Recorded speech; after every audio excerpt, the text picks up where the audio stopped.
An 8-year-old Naruto sneaks into the library and finds a thin little book titled How to Be a Ninja, authored by his hero, the Yondaime. Everything in the book is just common sense, a trait that no one in the elemental countries seems to have. 4 years later, a Kage-Level Shinobi becomes a genin. Perhaps it would be best, said Homura, if Koharu and I take care of spreading the rumors. Your root ninja are not the most adept at social skills. Indeed, agreed Koharu, not that they aren't excellent ninja, Danzo, but they do come across as rather robotic. If we want this to seem like a grassroots motion, we cannot risk suspicion.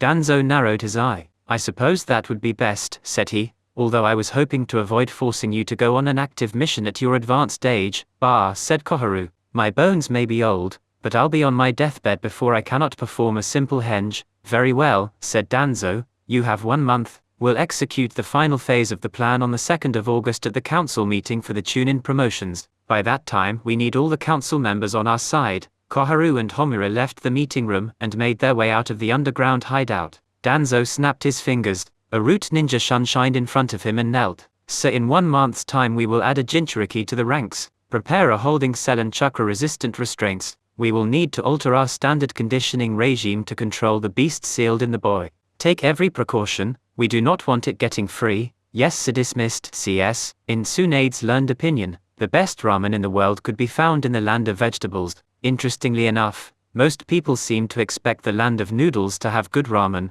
but the truth was, noodles could be transported practically anywhere without losing their quality, while vegetables couldn't. And the country Tsunade and Shizune were visiting now, as its name implied, grew the best vegetables in the world, which is why the two of them, along with Torn, were sitting in a small restaurant in the land of vegetables, having dinner. I'll have a stir-fry, please, ordered Shizune. 1 chicken and shrimp ramen, please, ordered Tsunade. The waitress made a note and left to pass their orders to the kitchen. Shizune smiled. Ramen, huh? If Naruto could see you now. Shut up, said Tsunade, scanning the room. If you talk about him, he might appear. You know he always shows up when we're eating, drinking, or gambling. Who always shows up when you're eating, drinking, or gambling? Auntie Tsunade, asked Naruto. And did I hear the word ramen? Tsunade blinked, surprised despite herself. Naruto, how did you find us this time? Oh, it's simple, said Naruto, grinning smugly. You were thinking of ramen, which naturally led to thinking of your favorite nephew, and I could feel the love from all the way over in Konoha, so I came. See, Shizune, speak of the devil, and he shall appear. Well, Naruto, are you going to introduce your friend? Oh right, sorry, Aunt Tsunade. Shizune, this is Karen Uzumaki. Karen, this is Tsunade Senju and Shizune Kato. And that's Torn. Tsunade of the Sanin is your aunt, squeaked Karen. Oh yeah, and apparently she's your aunt too. Or cousin or something like that. Auntie, don't you have some sort of DNA or chakra test to find out how closely we're related? Tsunade got the message. Naruto wanted her to confirm that Karen was actually an Uzumaki. HMPH, she said. Something like that. Now have a seat, brats. Karen, what's your favorite type of ramen? Shizune and Naruto looked at each other and smirked. Nice to see you're finally embracing the Uzumaki blood, Auntie, said Naruto. Don't be like that, said Tsunade. Naruto, I don't know if you've ever been here before, but the land of vegetables has the best ramen in the entire world, so I make an exception whenever I come here. What? No way. Ichiraku's has the best ramen in the world, kid. I've had Ichiraku's. It's not bad, but the stuff they make here is on another level. Wait, interjected Karen. The land of vegetables, isn't that on the other side of the land of water? Yup, said Naruto. Welcome to the land of veggies. But we were just in Konoha. Yup.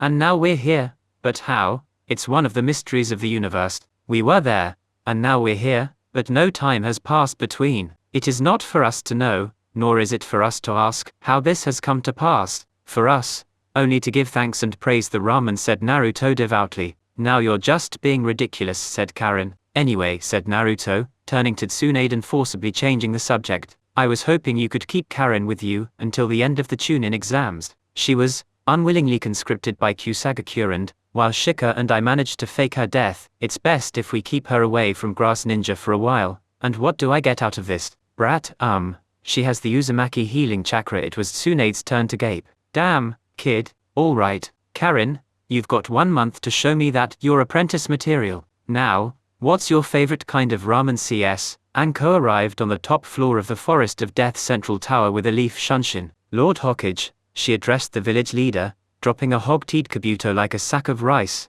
I have urgent news, CS. On the second day of the chunin exams, Naruto was summoned to the hideout by his spy clone. Report, said Naruto, once again seated in a meditative position on his couch. We have multiple important and urgent alerts, said the spy clone, covered in black cloth with only his eyes showing. First, Anko Materashi, the second phase proctor, reported to the Hokage that she discovered Orochimaru, the traitor Sannin, in the Forest of Death yesterday. She captured Kabuto Yakashi, who appears to be working for Orochimaru.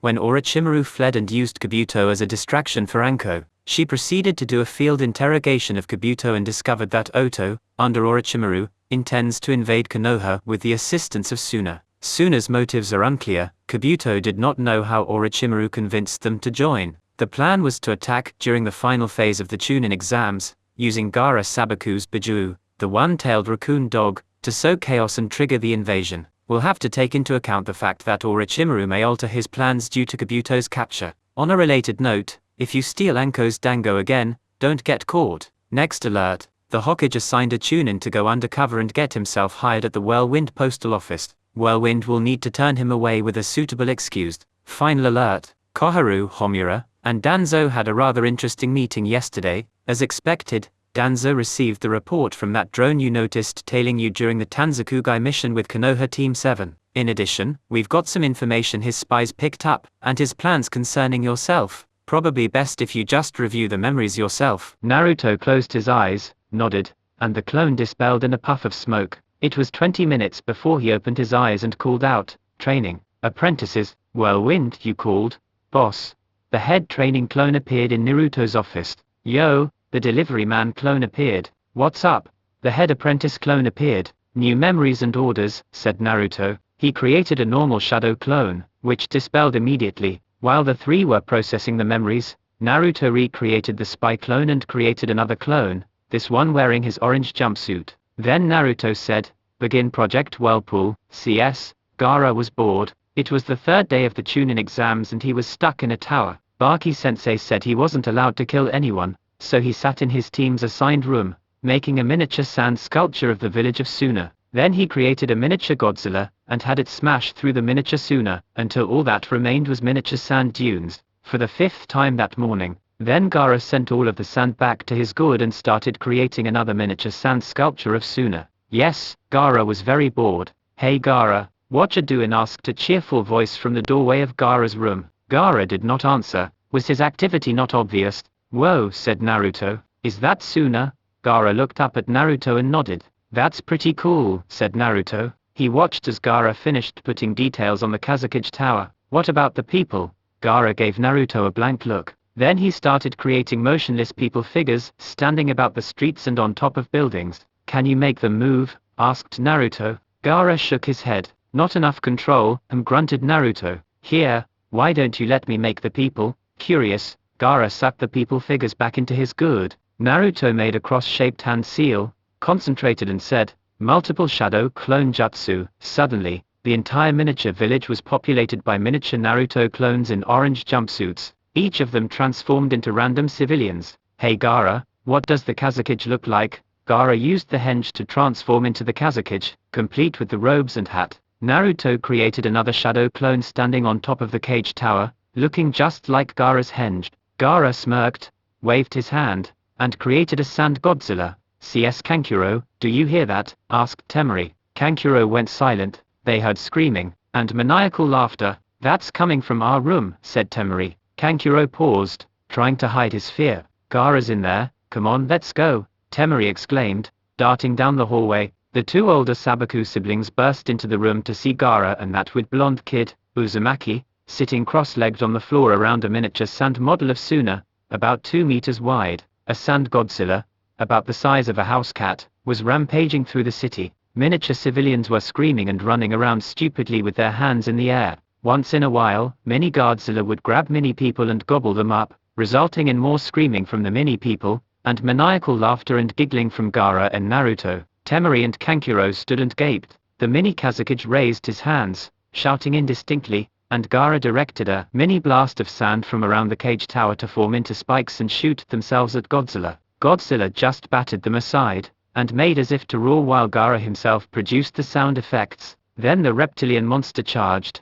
smashing through buildings, and caught the mini Kazekage in his teeth, chomping down and causing him to turn into smoke. Gaara snickered and wiggled his fingers, causing Godzilla to turn to the crowd in the streets. "Let's make this a little more interesting," said Naruto. You, and you are now ninjas," he commanded, pointing out various mini people. His shadow clones transformed themselves into the tan uniforms of Sunas, Chunin and Jonin, leaped onto roofs, and started shooting fireballs at the monster. Unfortunately, this only contributed to the destruction of the miniature Suna, because when the fireballs converged on Godzilla, they created a miniature explosion that knocked down a fifth of the town nearby. "Oops," snickered Naruto. "Too much chakra, RAAHHH, roared Godzilla, charging at the ninja. "Rah!" shouted the mini ninja, leaping at Godzilla with swords and kunai. Temari and Kankuro stood and watched, wide-eyed, but they had small smiles on their faces as they watched their little brother having fun with his new friend. Even if it was a rather weird game, Sasuke was not bored. He was actually quite busy, sitting on his bed in Team 7's assigned room and brooding. He was very good at brooding. All he had to do was sit there with a scowl on his face and imagine all the painful ways he wanted to kill his older brother, but couldn't yet, because he wasn't strong enough. Somehow he was unconsciously exuding chakra and producing a dark and depressing aura around his person. Sakura, for some reason, thought this was sexy. She was sitting on her bed across from Sasuke's, with her hands clasped together and stars in her eyes. "Squee. Oh Sasuke," squealed Sakura. Correction, Sakura thought it was damn sexy. On a completely unrelated note, Sakura was a fan of movies with sparkly vampires. Thunk. Orochimaru shined into the room and knocked Sakura out with a single punch. She crashed onto the bed out cold. "Coo coo coo coo." "Little Sasuke," crooned Orochimaru. He was even more delighted than Sakura to see Sasuke's dark and depressing aura. For a different reasons, of course. He wasn't into little boys, he was just happy to find that his target had psychological issues to exploit. "I heard that you managed to get your team past the second phase of the exam in, what was it, 40 seconds? Impressive, most impressive." This stranger had a really weird laugh, decided Sasuke, but he straightened proudly when he heard that the man credited him with getting his team through the forest of death. "What of it? And who are you?" asked Sasuke. "Coo coo coo. It means that I have decided to give you a gift. My name is Orochimaru. When you want power, you will seek me out." It happened in an instant. Orochimaru released his killing intent, causing Sasuke to freeze. The snake-like man made a hand sign, stretched his neck and bit Sasuke on the junction between his neck and his left shoulder. Then Orochimaru let out more creepy laugh and vanished like dust in the wind. Naruto was heading back to his team's room when he felt it. A massive burst of killing intent and an absolutely vile, corrupted chakra source. "Shit," cursed Naruto mentally, "that's coming from our room." He quickly dashed out the window and ran up the wall 2 stories to his team's room. He heard a creepy laugh, and the vile chakra presence was suppressed before vanishing entirely. Sending a pair of shadow clones to check the situation, Naruto received the all-clear via clone popping and entered the room through the window. Inside, Sasuke was writhing in pain and Sakura was lying awkwardly on her bed, knocked out. "Sasuke, what happened?" asked Naruto. Sasuke groaned and passed out. Naruto checked him over and quickly saw the bite marks and curse seal on Sasuke's neck. "That's Orochimaru's work," concluded Naruto, not saying it out loud in case anyone was within hearing. "It matches the curse seals we've seen on some of the Oto ninja after we finally managed to infiltrate. And that corrupted chakra must have been his." "Boss," said Naruto's remaining clone, "Sakura's just knocked out, possible concussion, bruising, no other damage." "Okay, go and take her to the infirmary here in the tower," ordered Naruto. He immediately created another shadow clone and sent it to find Kakashi.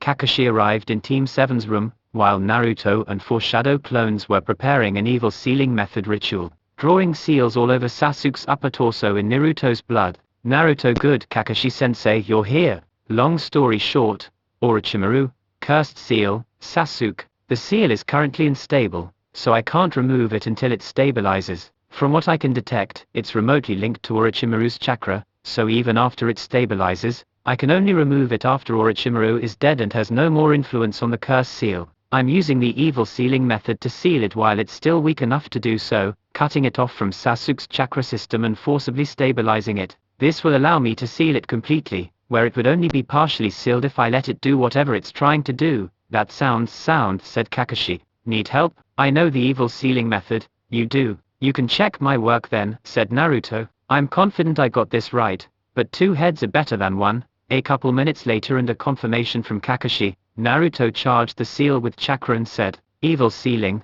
The lines of script he had drawn crawled up Sasuke's body and formed an intricate design surrounding Orochimaru's cursed seal. Phew, said Naruto, wiping the sweat off his forehead and sitting down. Now we just need to wait until Sasuke wakes up. CS, Sakura woke up slowly. She eventually opened her eyes and took in her surroundings. Kakashi-sensei, why am I in the infirmary? You took a nasty blow to the head. It's a good thing medic ninja know how to heal concussions almost instantly, or you'd be out of commission for a few days. Do you remember what happened?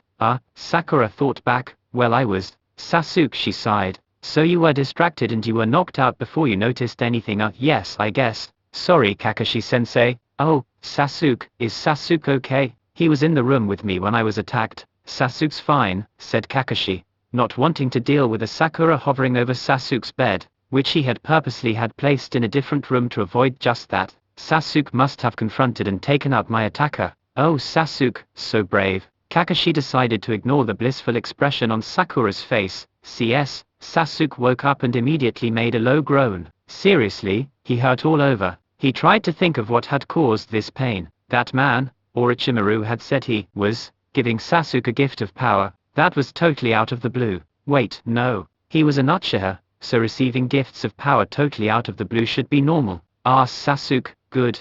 You're awake. Kakashi's voice interrupted his thoughts. See if you can drink this. It should help with the soreness. Sasuke managed to open his eyes and comply. Do you remember what happened? Asked Kakashi. Sasuke closed his eyes in thought. Power, Itachi. No, said he. That's too bad, said Kakashi. We were hoping you could give us a clue about Orochimaru's motives. We? Asked Sasuke. Yo, said Naruto, announcing his presence from his position out of Sasuke's sight. The only thing we know is that Orochimaru appeared, knocked out Sakura, and gave you a curse seal. Near as I can tell, the curse seal actually contains a piece of his soul, so to speak, and its main purpose was to give him some sort of control over your mind. Revolting, right? Fortunately, we were able to seal it and contain it before it finished setting in, so to speak, which means it basically has no effect on you whatsoever, except for that cute little tattoo on your neck. Sasuke raised his hand and covered the left side of his neck, to see if he could feel anything there. Don't worry, said Naruto, we'll eventually be able to remove it completely. We just have to kill Orochimaru first, and you'll be back to normal in a day or 2. He's hiding something, thought Naruto. Meh, at least now he has all the information. If he wants to do something stupid, it's not my concern. CS, Homura Mitakado was 68 years old. He was pretty spry for an old man, which made sense, considering that he was once on the same team as the 3rd Hokage. He was not, however, spry enough to hang upside down from a rope hanging from a skylight, accurately throw a kunai at an alarm system from 12 meters away, cut open 4 steel bolts with a hacksaw in one hand, steal the largest diamond in Konoha from its display case, then nimbly flip over and climb up the rope hand over hand, all without the use of chakra, because the gray-haired individual doing so was suppressing his chakra to avoid detection, which was strange, given the lack of other appropriate security measures, such as covering his head, because all he wore was a mask that covered the lower half of his face, or looking for hidden security cameras, or wiping the fingerprints off the kunai he threw at the alarm system. So when, the next morning, the horrified private collector, who owned the diamond, reported the crime, it was a matter of mere hours before the ninja police, with the assistance of an Inuzuka, tracked down the diamond to a box buried under a bush in Homura's yard. When the police asked Homura,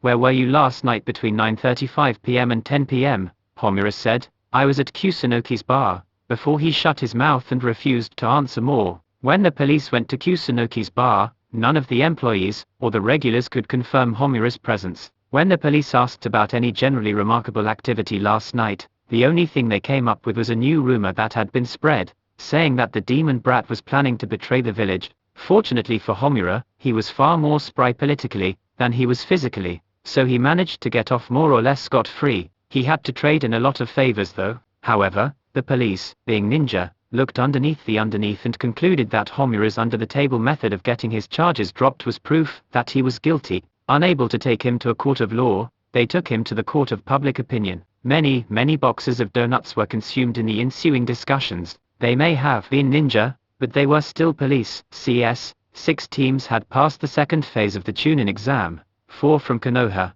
1 from Suna, and 1 from Oto. Kabuto's teammates were rather puzzled about his disappearance, but assumed that he had gotten lost, killed, or eaten. All 18 chunin hopefuls lined up in ranks in the central hall of the Forest of Death Tower, listening as the proctor, Hayate Gecko, explained the preliminaries as the Hokage, the other proctors, and the Jonin sensei looked on. For the matchups, we have procured a computer which will use a random number generator to select 2 participants to fight each other. The names will be displayed on the large screen on the wall behind me. Does anyone wish to withdraw? Anyone feel unable to continue? No one withdrew. Very well then, let us begin the preliminaries. Participants, please move up to the balconies. Hayate signaled to the hidden computer ninja. Yes, they had actual, real-life computer ninja. Konoha was proud to say they had the fastest hunt and peck typists in the entire world. First match, Sasuke Uchiha vs. Kiba Inuzuka. Kiba tried trash-talking Sasuke. This unfortunately lost in the psychological battle, because Sasuke simply stuck his nose in the air and refused to respond. Begin, shouted the proctor. Beast human clone, shouted Kiba, using the Inuzuka clan jutsu to turn himself and Akamaru into 2 identical copies of a feral Kiba. One of them crouched on the other's back. Off to the side, Orochimaru, disguised as the Oto team's Jonin sensei, watched eagerly. And Inuzuka, this will not be a challenge for Sasuke. Still, I'm eager to see how quickly Sasuke ends the fight. Then Sasuke activated his Sharingan. He had only 1 Tomoe in each eye. Orochimaru choked on his spit. HN, said Sasuke, you can't fool me. With the power of the mighty Sharingan, I can tell that the one on top is the dog. Orochimaru almost scoffed out loud. Seriously? Anyone could tell that they hadn't switched places. Had he been badly fooled about Sasuke's skills? Fang over fang, shouted Kiba, bringing out the big guns, because he knew he would need it against the Rookie of the Year. Fire style. Great fireball jutsu, shouted Sasuke. He hit Akamaru, knocking the small dog out of his transformation and leaving him singed and in pain. With his Sharingan, it was easy to see where Kiba's fang over fang attack was going and dodge him. No, Akamaru, I'll get you for that, you bastard. Fang over fang. Sasuke used a Kuwaramita switch with Akamaru. Kiba smashed into his own partner, injuring Akamaru further. It was official. Sasuke was evil. Proctor, I give up. Akamaru needs a medic and Orochimaru was happy again. Sasuke was evil. He could work with that. Winner by forfeit. Sasuke Uchiha. Medics. After the medics had taken Akamaru away, Hayate signaled for the next matchup to be made. The screen said, Shikamaru Nara vs. Dosu Kanuta. Shikamaru yawned. This is going to be so troublesome. Dosu was a rather large 14-year-old with most of his head wrapped in bandages, except for one eye. He had a bundle of fur attached to his back, and stood hunched over. He made his way into the arena without saying anything. Begin, shouted Hayate once the 2 were facing each other. Dosu and Shikamaru both immediately jumped back. Shikamaru threw a kunai experimentally at his opponent. Dosu blocked it with his right arm, producing a clanging sound. The 2 stared at each other for a minute. Waiting for me to make the first move, asked Dosu, rhetorically. Very well, I shall oblige. He rushed at Shikamaru, uncovering a metal gauntlet on his right arm with multiple holes in it. Suddenly he stopped and jumped back, as Shikamaru's shadow stretched out towards him. I don't know what that does, said Dosu, but I don't think I want to find out. Shikamaru's shadow stopped and retreated at about halfway across the room. Said Shikamaru, based on the fact that you rushed at me before trying to use your gauntlet, and the fact that you didn't use it after jumping back, your attack has a limited effective range. I'm guessing some kind of sound-based attack.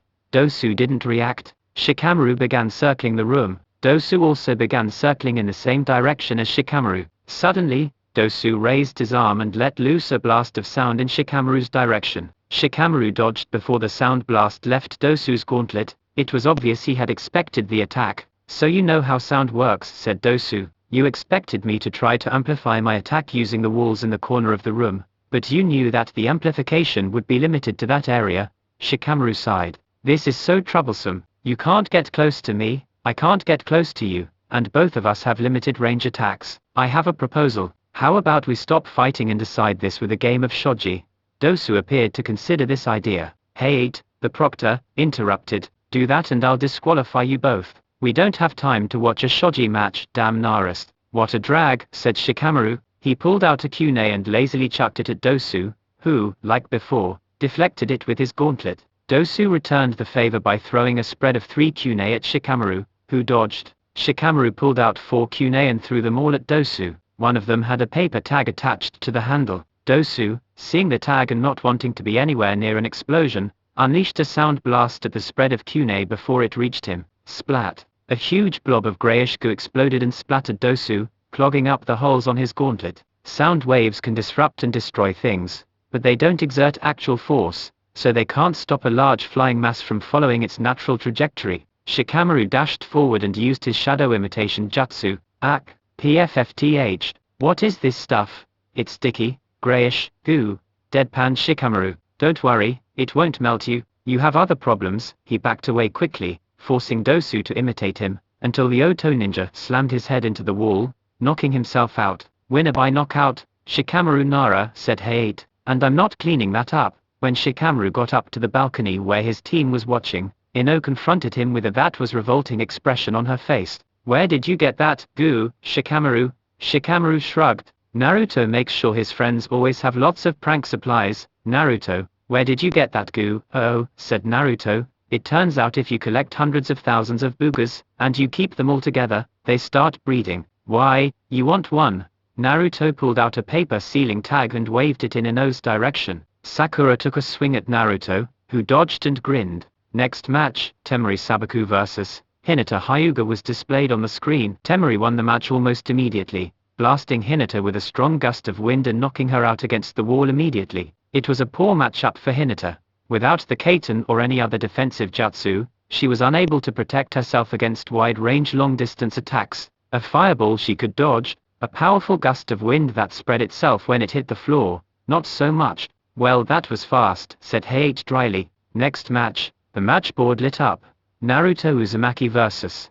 Naruto Uzumaki, as the proctor, and everybody else in the room, blinked at the screen. An orange-clad Naruto made a shadow clone, jumped down into the arena and yelled, "Woohoo! Let's do this, start the match," shouted the shadow clone. "I'ma beat the crap out of you." "Oh no you won't," shouted Naruto, pointing his finger at his clone. "I'm stronger, faster, and better looking than you." "Better looking? You're delusional, shrimp." "Hey, who are you calling a shrimp?" "Shrimp, alright, enough," interrupted Hayate. "Uzumaki, get back on the balcony. I'm gonna see what's going on and then we're going to redo the matchup." Naruto and his clone groaned and climbed back up to the balcony. "But I wanted to fight me." A few minutes later, Hayate was back. "Sorry for the interruption, folks. The computer ninja tells me that when he programmed the random match generator, he forgot to make sure no one was matched up with themselves. But he wants me to remind everyone that even if he sucks as a programmer, he's still the fastest hunt and peck typist in the entire world." Okay, next match.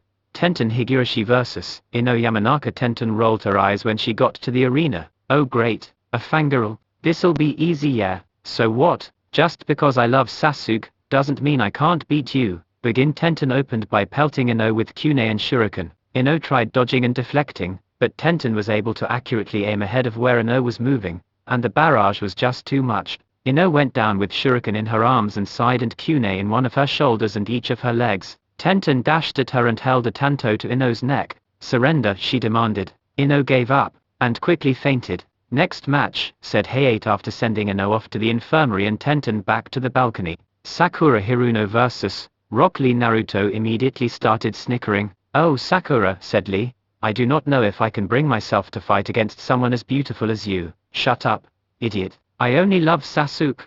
"But, you promised that you would go on a date with me." "What? I never promised that." "Indeed, you did. You said you would go on a date with the winner of the most youthful fight between Sasuke and I won." "It's true," shouted Naruto from the balcony. "You did?" Several others who had seen the fight before the first part of the exam nodded in agreement. "Well, I don't care. I'm not going on a date with you," declared Sakura. But, to break a promise is most unyouthful.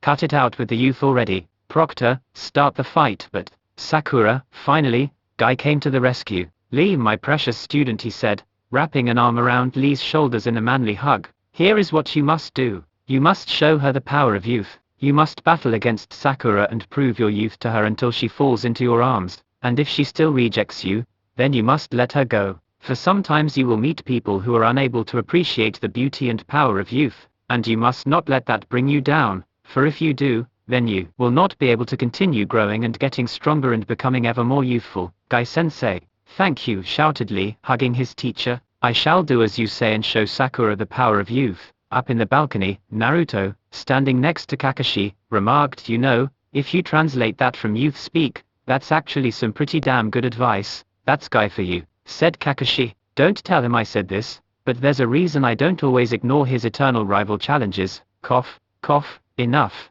interrupted Hayate, before this could turn into a full-blown hugging scene with sunset and waves. Let's get to the fight already. Guy, get out of the arena. Fighters, are you ready? Guy withdrew, and Lee and Sakura nodded. Begin, Yosh, shouted Lee. Sakura, behold the power of youth. He turned into a green blur, beat the crap out of Sakura, and caught her in his arms when she fell unconscious. Winner by knockout, Rock Lee, said Hayate. Bored. Next match, Shino Oburime vs. Kankuro Sabaku. This match was over very quickly. Neither fighter said anything. Shino sent a cloud of his Kakachu bugs at Kankuro, who quickly lost control of his puppet and came crashing out of the backpack where he was hiding. He was forced to concede due to chakra exhaustion. Gaara Sabaku vs. Zaku Abumi. Gaara was leaking his Bijuu's killing intent and demonic chakra. I give up, said Zaku before entering the arena. The next match was Naruto Uzumaki vs. Neji Hyuga. You should give up now, like Zaku did, said Neji as he walked down the balcony stairs. You cannot win. You are a failure, a dead last, and you cannot win against a genius like me. No way, said Naruto, still wearing his I'm stupid and I wear an orange jumpsuit act. I've been training for this. I'm gonna beat you so bad you'll be seeing frogs dancing behind your eyelids for the next month. Frogs, what? Never mind, it is your fate to lose. The weak always lose to the strong. You should not delude yourself into thinking that just because you have done a little training, you can beat a prodigy. Proctor, please start the match, said Naruto, standing across from Neji. Up in the balcony, Kakashi opened his Sharingan. He didn't want to miss anything. Begin. Neji dashed towards Naruto. Naruto just stood there, hands at his sides, not taking any stance, staring at Neji. Neji closed with Naruto. You are within my range of Diark. 1 second, Naruto's hands were at his side. An instant later, Naruto was pulling his fingers away from the pressure points in Neji's neck, where he had disrupted the blood flow to Neji's brain. Neji fell to the ground unconscious. Well, that was anticlimactic, said Hayate. Winner by knockout, Naruto Uzumaki. I'll never understand, said Naruto, walking back to the balcony, why the Hyuga paused to say you are within my range of divination before they start their 8 trigrams moves. You are within my range of divination, he said, testing the words out. You are within my range of divination. Capital YOUATEIWITIMYRANGEFDIVINATIO. No matter how fast you say it, it still takes a minimum of about 1.5 seconds to say that. It's a taijutsu move. It's not like a ninjutsu where saying the name helps with concentration. Why the heck would you give an enemy 1.5 seconds when you could just start attacking right away? Final match, announced Hayate. Choji Akimichi vs. Kin Sachi. Kin attempted to use her Senbon and Bell sound-based Jinjutsu on Choji. Unfortunately for her, she was only able to throw one handful of Senbon before Choji used his human bullet tank jutsu, which blocked the Senbon rather than dodging them, leaving her without bells in the proper place for the Jinjutsu. Without a chance to use Jinjutsu, and without having a powerful enough technique or weapon to stop the Akimichi's signature jutsu, it was only a matter of time before Kin was flattened. Well, said Hayate, will the winners please come down to the arena? The winners were Sasuke, having beat Kiba; Shikamaru, having beat Dosu; Temari, having beat Hinata; Tenten, having beat Ino; Lee, having beat Sakura; Shino, having beat Kankuro; Gaara, having scared Zaku into submission; Naruto, having beat Neji; Choji, having beat Kinoke. To avoid the risk of our computer ninja messing up again, we'll do this the old way. Everyone pick a paper, which will determine your position in the bracket. Once the matchups for the final phase were determined, the bracket was quarterfinals: 1. Tenten vs. Shino; 2. Choji vs. Shikamaru; 3. Naruto vs. Temari; 4. Lee vs. Sasuke; 5. Gaara vs. Winner of match 1. This would leave 4 people to move on to the next round. Semi-finals: 6. Winner of match 2 vs. Winner of match 3; 7. Winner of match 4 vs. Winner of match 5. Round 3. 8.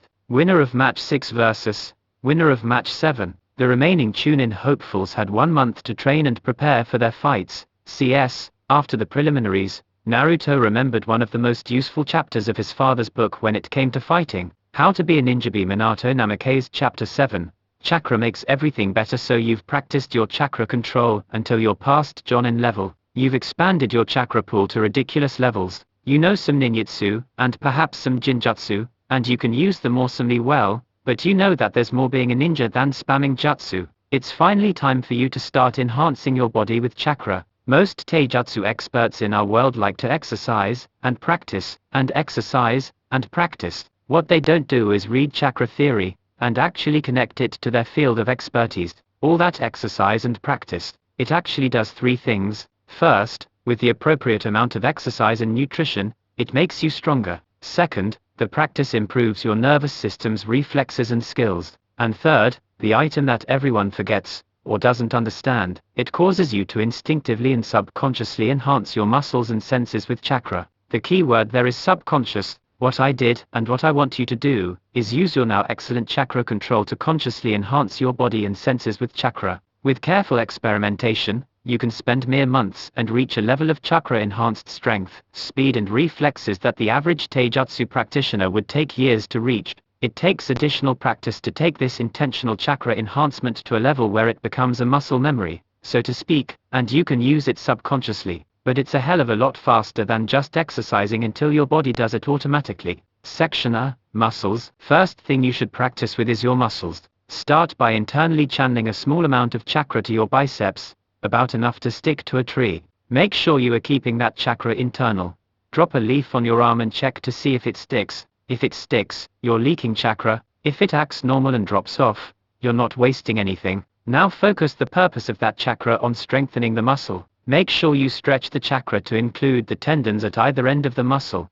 You don't want to tear them. Finally, start lifting weights. You'll have to play around with small, incremental amounts of chakra to figure out how much you can channel into each muscle. After each experiment, you need to drain your muscles of all extra chakra, leaving them with just the amount that's normally flowing through your blood. Clench your muscles a couple of times to make sure they're not sore or hurting. If there's any pain, you've either used too much chakra and you need to back off, or you've failed to properly enhance a part, like the tendons connecting the muscle to the bone, and you have, hopefully minor, tearing. In either case, rest those muscles for a couple of days and let them heal. Both cases are actually what happens when someone opens the 8 inner gates without having a body prepared to handle that much chakra.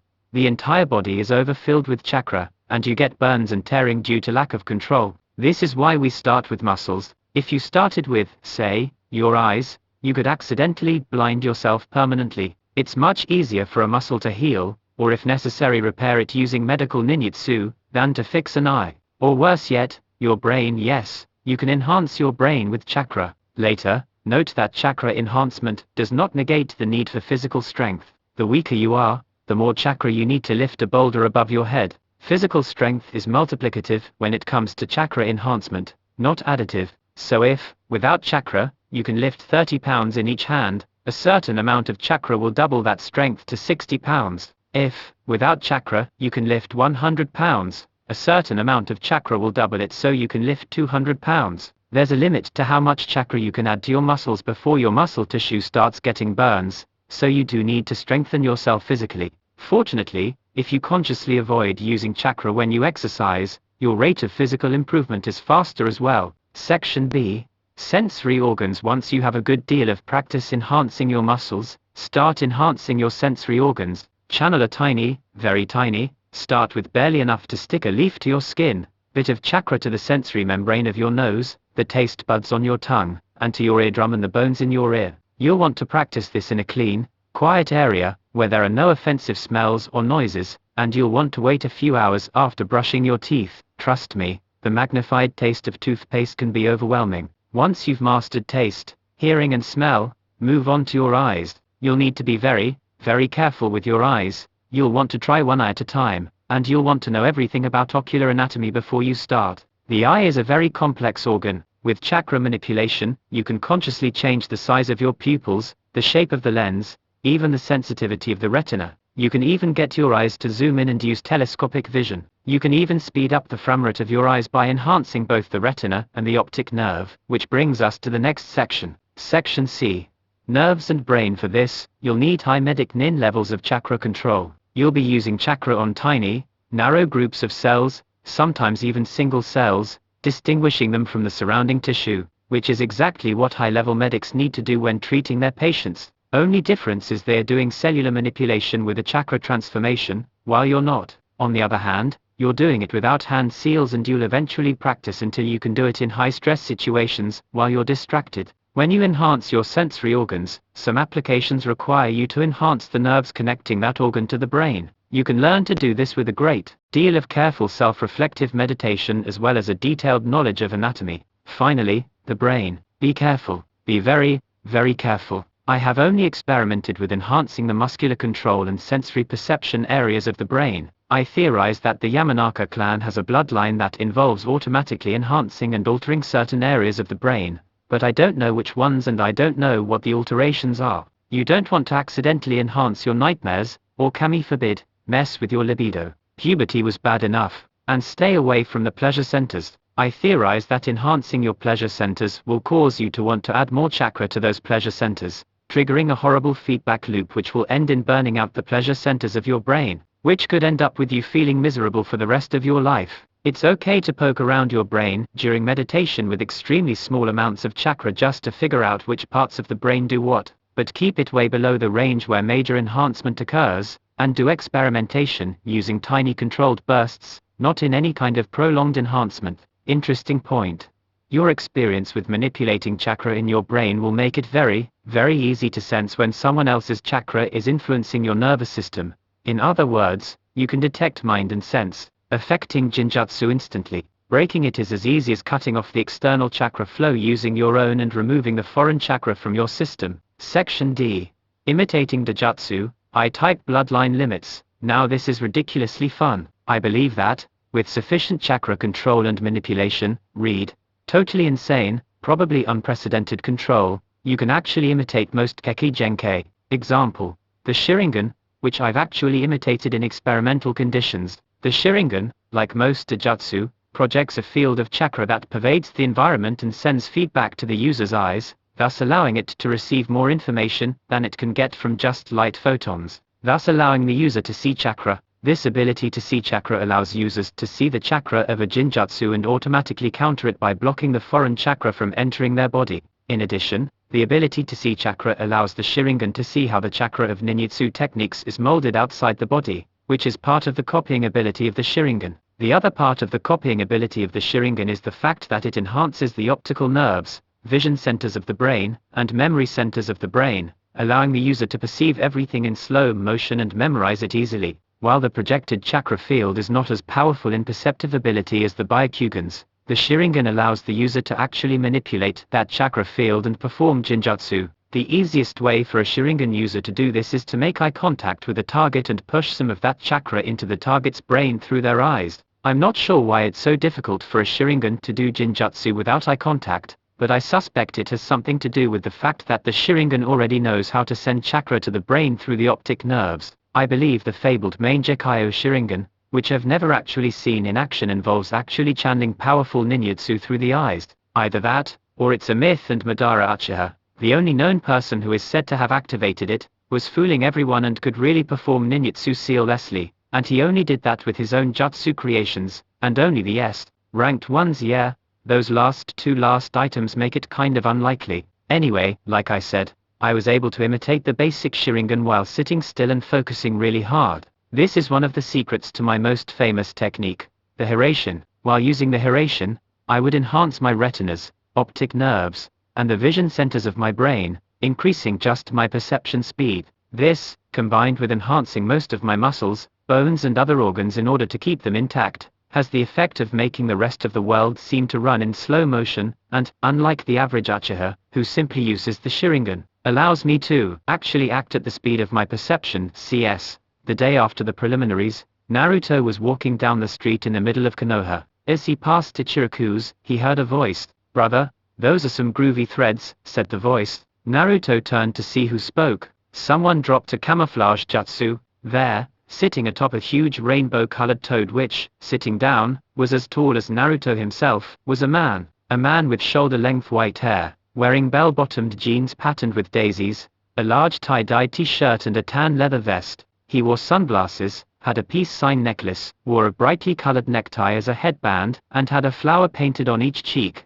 "Why thank you," said Naruto. "Not everybody appreciates the awesomeness of orange. I'm Naruto Uzumaki. It's nice to meet you, Fab." "A cool head," said the man. "I guess I ought to introduce myself. I am the eternal hippie and Kami's gift to womankind, Jiraiya the Toad Sage." The Sandaime Hokage was in his office, doing paperwork and smoking his pipe. "Dear Kami," prayed Hiruzen, "I need a distraction. Before this damn paperwork drives me nuts. Ask and you shall receive. Hiruzen Sarutobi." The sun broke from behind a cloud. The Hokage's office window slid open with no visible cause, letting a breeze of Konoha's fresh afternoon air. The voice of an angel delivered the following words. "Hey man, can I get a toke?" "Wait, did I say angel? Never mind. It's tobacco, Jiraiya, not cannabis," scolded Hiruzen. "Or, don't be such a drag, old man," said Jiraiya, shimmering into visibility. "Remind me again. What did the great Toad Sage tell you about drugs?" "A stick with the choice stuff." Hiruzen glared at him.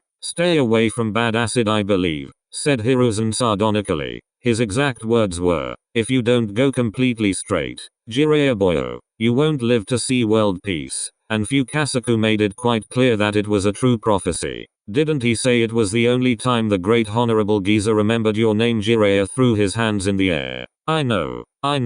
Don't remind me. That was the worst day of my life. I've been clean ever since. I swear." Hiruzen snorted. "Drugs aside, I believe you came here for a purpose." "Yeah man. Come to check up on a certain godson. Hang around at Shiraku's ramen at dinner time. Naruto will come to you." "CSO, dude," said Jiraiya, once introductions had been made. "I hear you're in need of a trainer for the chunin exam final tournament." Naruto frowned. I was actually planning on training myself." "You sound interested in the position. What's with the blues, man? I thought you'd be stoked." "Well," said Naruto, "I'm not sure if there's really anything an old man like you can teach me." "Old man," spluttered Jiraiya indignantly. "Listen bro, I am a hippie. Hippies never get old, especially a follower of free love, like me. And I am no ordinary man. I am a super ninja, one of the Sannin. I assure you, there is plenty I can teach you." Naruto rubbed his chin. "On second thought, you're a sage, right? Teach me senjutsu." "No." Jiraiya turned him down flatly, with a thumbs down to emphasize. "Teach me senjutsu." "No." "Teach me senjutsu, dude." "No. You ain't ready for senjutsu." "Yes, I am." "No, you're not." "Yes, I am." "No, you're not." "Yes, I am. And I can prove it." Jiraiya raised a skeptical eyebrow. "How you gonna do that?" Naruto grinned. "By beating you in a fight." Of course. Jiraiya laughed loudly. "Boyo, you're 100 years too early to beat me, but I'll let you try." 100 years? I knew you were old, but I didn't know you were that old. Training ground 3 should be empty right now. You ready to go? Or do you need to warm up your geriatric muscles first?" "Dude, I'm still a spring chicken. And I am always ready." Jiraiya dismissed his rainbow-colored toad and started walking. "CSOK," said Naruto. "So this is a straight-up taijutsu and ninjutsu spa. Basic weapons, but no jinjutsu or stopping to draw funjutsu. I need to prove to you that I have the strength, power and control for senjutsu." Jiraiya was impressed. "Well dang, you actually dig it." "Damn right I do. Senjutsu is one of the few ninja arts you can't even start learning without a teacher, and I've been interested in learning for a while. So just to get this straight, if I win you'll teach me senjutsu, right?" "Ha. I'm the one that's gonna pound you, kiddo. But sure, those re the turns." "One more thing," said Naruto. "You don't use any toads and I won't use Kyuubi's chakra, okay? This is strictly one-on-one." Jiraiya paused, gaping. "Fine. No toads and no Kyuubi. Good. First things first, let me chase off that spy." Naruto created a shadow clone, which vanished in a shunshin. Moments later a root ninja fell bonelessly out of a tree, and the shadow clone reappeared, grabbed the root ninja, and vanished again in a puff of smoke. "Was that a?" started Jiraiya. "One of Danzo's fake Anbu." "Yes. Not sure if he was following you or me. Don't really care." And with that, Naruto stepped about 5 meters away from Jiraiya and faced him for the fight. Let's see, thought Naruto. Gotta show him something powerful, but also gotta reassure him of my loyalty to Konoha. He seems predisposed to trust me because of who my parents were, which is good, but that would go out the window if he sees me using foreign jutsu styles, unless I can explain where they come from. So the legacy style it is. Good thing that's one of my most powerful. Naruto took a solid stance, his feet parallel and a little over one shoulder width apart, knees bent. He clapped his hands together in a ram seal. Staring Jiraiya in the eye, he concentrated, and 9 solid chakra chains sprouted from his back and spread out around him, diamond-shaped, bladed points on the end of each chain. So you've got your mother's adamantine sealing chains, remarked Jiraiya, taking his own stance and pulling out a kunai in each hand. Then, not moving, Naruto formed 9 Rasengans, one at the tip of each chain. Jiraiya whistled. Far out. But can you use it or are you gonna wipe out when you try and fight with it? Well, said Naruto. We'll just have to find out, won't we? Releasing his hand seal, he flicked his wrist and a 3-pronged kunai appeared out of his sleeve in a puff of smoke, and he threw it at Jiraiya. The Toad Sage's eyes widened as he saw the 3-pronged kunai and his instincts screamed. Whoa shit, luckily for him. He managed a Koerimi body replacement before Naruto vanished and reappeared where Jiraiya had been in a Hiraishin. Chains and Rasengans and all. 2 of the Rasengans slamming into the log Jiraiya had replaced himself with. Naruto whirled and faced Jiraiya where he had hidden in the forest, the 9 chains coming from his back orbiting around him like prehensile tails. Did I forget to tell you I'm a sensor, said Naruto. He threw another Hiraishin kunai at Jiraiya's location and multiplied it with a kunai shadow clone jutsu without a single hand seal. As 100 3-pronged kunai rained down on Jiraiya's location, he escaped again in a shunshin. Okay, this could get a bit hairy. The next time Naruto threw a Hiraishin kunai in his direction, Jiraiya threw his own kunai to deflect it halfway and charged at Naruto himself. You want to fight close? Fine. Forming a couple of hand seals, he said. Needle Jizo and formed his hair into a hardened, spiky mane as strong as steel and covering his body. Then he stuck out his hands and formed a pair of Rasengans of his own, and used them to deflect 4 of Naruto's Rasengans and thrust one at his torso. That didn't work.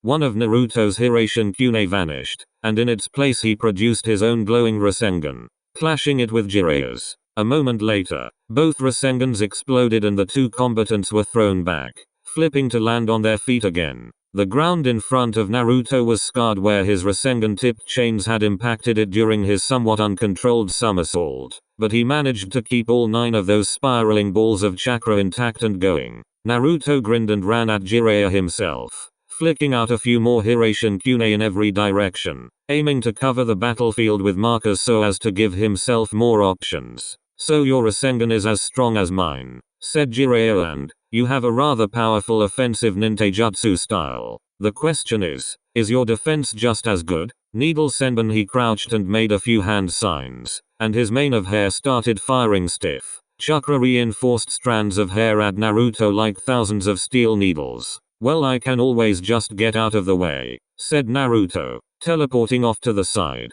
Jiraiya instantly changed the direction of his needle fire. Or I can do this, said Naruto. He glowed and released an aura of medium blue chakra, about 1/3 of a meter thick around his body and rising higher above his head like a flame. The hair needles simply slowed to a halt or bounced off his aura. Oh, said Jiraiya. Naruto produced a Rasengan in each hand and charged at Jiraiya right through the needle storm. Doten, Yomi Numa, F release. Swamp of the underworld. A large mud pit appeared in front of Jiraiya and under Naruto, threatening to swallow up the orange-suited genin. Naruto overpowered the chakra Jiraiya had put in the jutsu by pushing chakra from his own water walking technique deep into the mud, and just kept running. Jiraiya, being the S-rank ninja that he was more than fast enough to get out of the way with another Koerimi. The next thing he tried was a Kaiten. Keryu Enden. Fire release. Fire Dragon no Jutsu. Naruto brought one of his Rasengan-tipped chains forward and,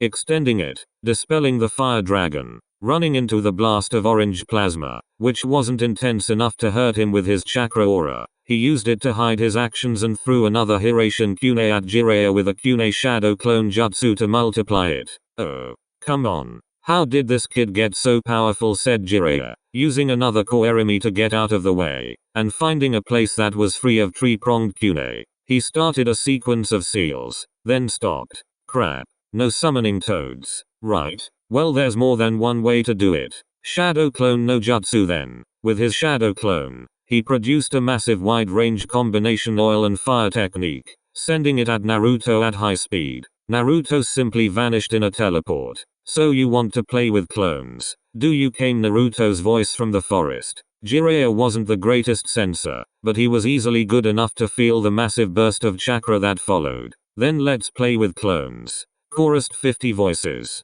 Then 50 Hiraishin Kune came flying out of the forest, and 50 Narutos flashed into the clearing, all of them with 9 chains coming from their backs and Rasengans on the ends of them. Jiraiya had managed to deflect the teleport markers that were flying in his direction, but now he was surrounded by clones, 6 of whom were charging at him. That's unreal, shouted Jiraiya, using another koerami to get away. Okay, new rule, no clones. No clones or, chorused the 50 Narutos in the clearing. But I like clones. And you started it. You don't need much control for shadow clones anyway, argued Jiraiya. Fine. The 50 shadow clones vanished in a cloud of white smoke that covered the field. Jiraiya barely managed to turn and get a Rasengan up to defend himself against Naruto as he leaped at Jiraiya from behind. He had to use his hair to shield against 5 Rasengans on chains, and quickly disengaged before they could grind through his defense. Finally coming up with a way to counter Naruto's many vectors of attack at close range, Jiraiya charged at Naruto again.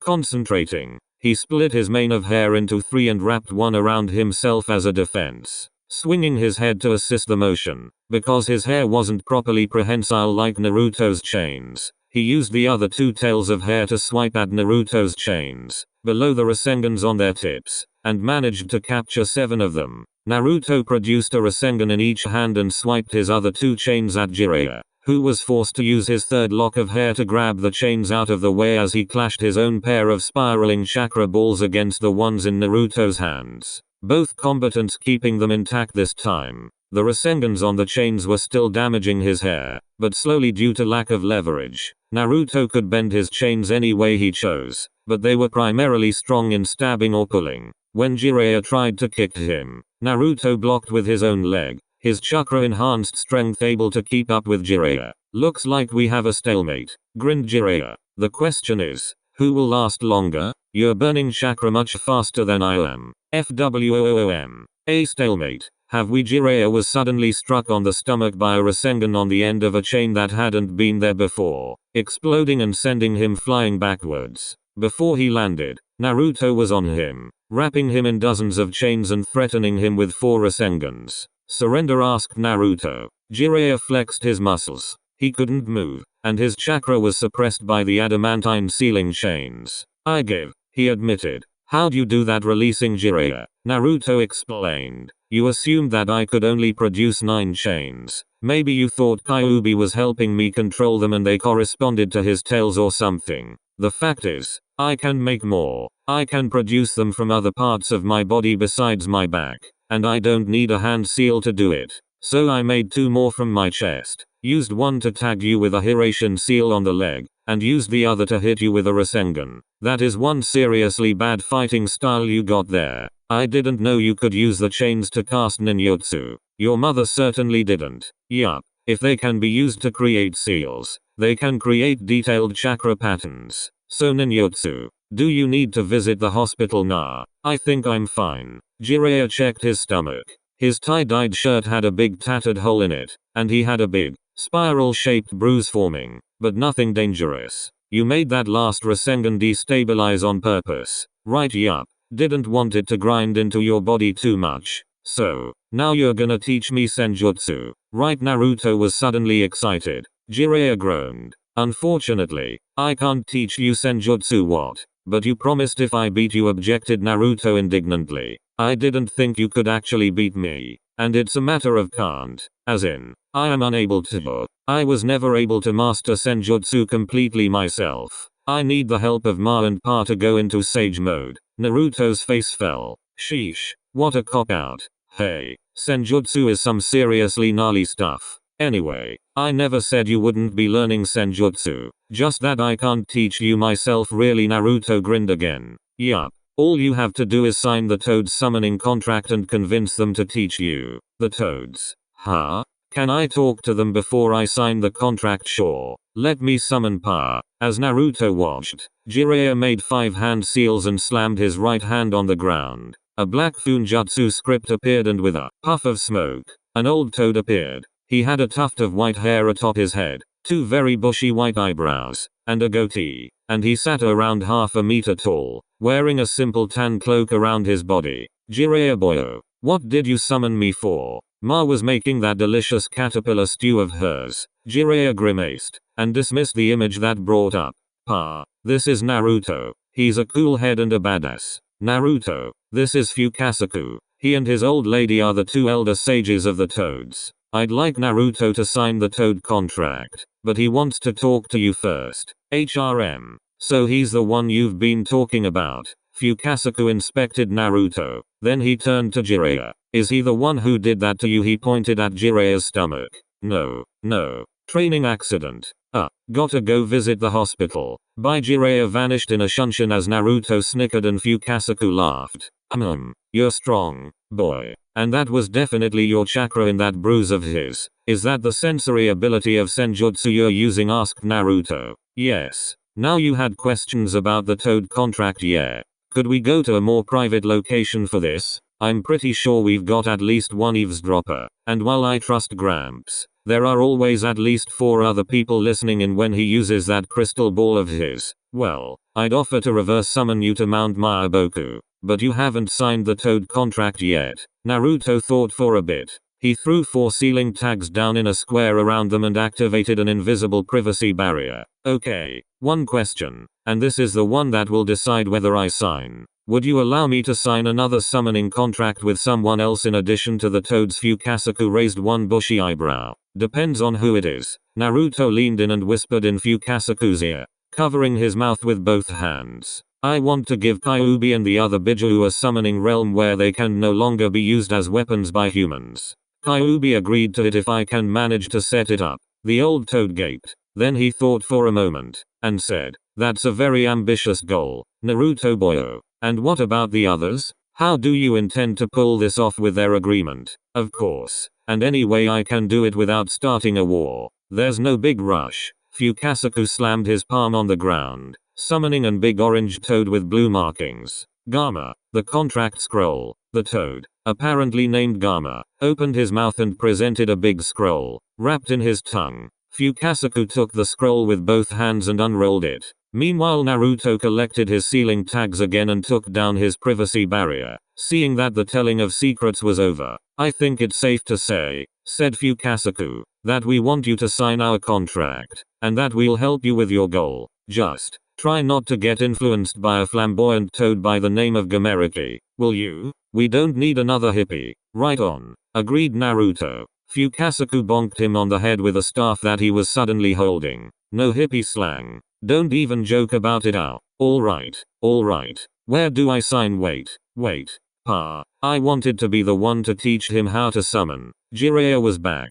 He sported a large red mark on his cheek that looked suspiciously like a handprint, and he had a new tie-dyed shirt on. Jiraiya, Fukasaku addressed him. What did you do? Flirt with the wrong nurse again? Nonsense. There is no such thing as flirting with the wrong person. Love is free. Man. Naruto unrolled the scroll and started studying both sides of it, noting the funjutsu along the borders and concluding that it was 2 scrolls glued together with seals written on the glued side of both of them. Oi, Naruto, no peeling apart the contract, warned Jiraiya preemptively. Just like his father, isn't he? Remarked Fukasaku. Don't worry, said Naruto. I promise I won't damage it. He grabbed the scroll and made a one-handed seal, forming a shadow clone with a copy of the scroll. The clone immediately began peeling his copy of the scroll apart. Jiraiya and Fukasaku gaped. You can do that, said Jiraiya, stunned. Fukasaku facepalmed. I can't believe no one ever thought of that. We lost the formula for that scroll hundreds of years ago and we never wanted to risk damaging that thing in order to find out. So it stayed lost. I'll make you a copy when I've deconstructed the formula, said Naruto cheerily. Now, what do I do?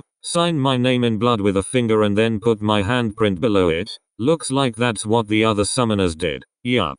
Confirmed Jiraiya. Naruto did so, using a tiny wind blade from one finger to cut his palm, letting the blood pool, then using that to sign and handprint. Alright, a bit of blood for the authentication seal, and the hand seals for summoning a boar dog bird monkey ram. Right. How much chakra do I use? As much as you can, said Jiraiya confidently. As much as I can? Are you sure about that? Asked Naruto. Kid, summoning takes a lot of chakra. As much as you can. Hang on a moment, interrupted Fukasaku, having sensed Naruto's reserves far better than Jiraiya could. He rolled up the original contract scroll and returned it to Gama, who took it back home. Okay, now you can start. Okay, Naruto immediately started glowing a dark blue, pulling up almost his entire reserves of highly dense chakra. Then he released one of the chakra storage scrolls hidden in the back of his shirt, and added it to his chakra coils as he made the 5 hand seals. Ignoring Jiraiya,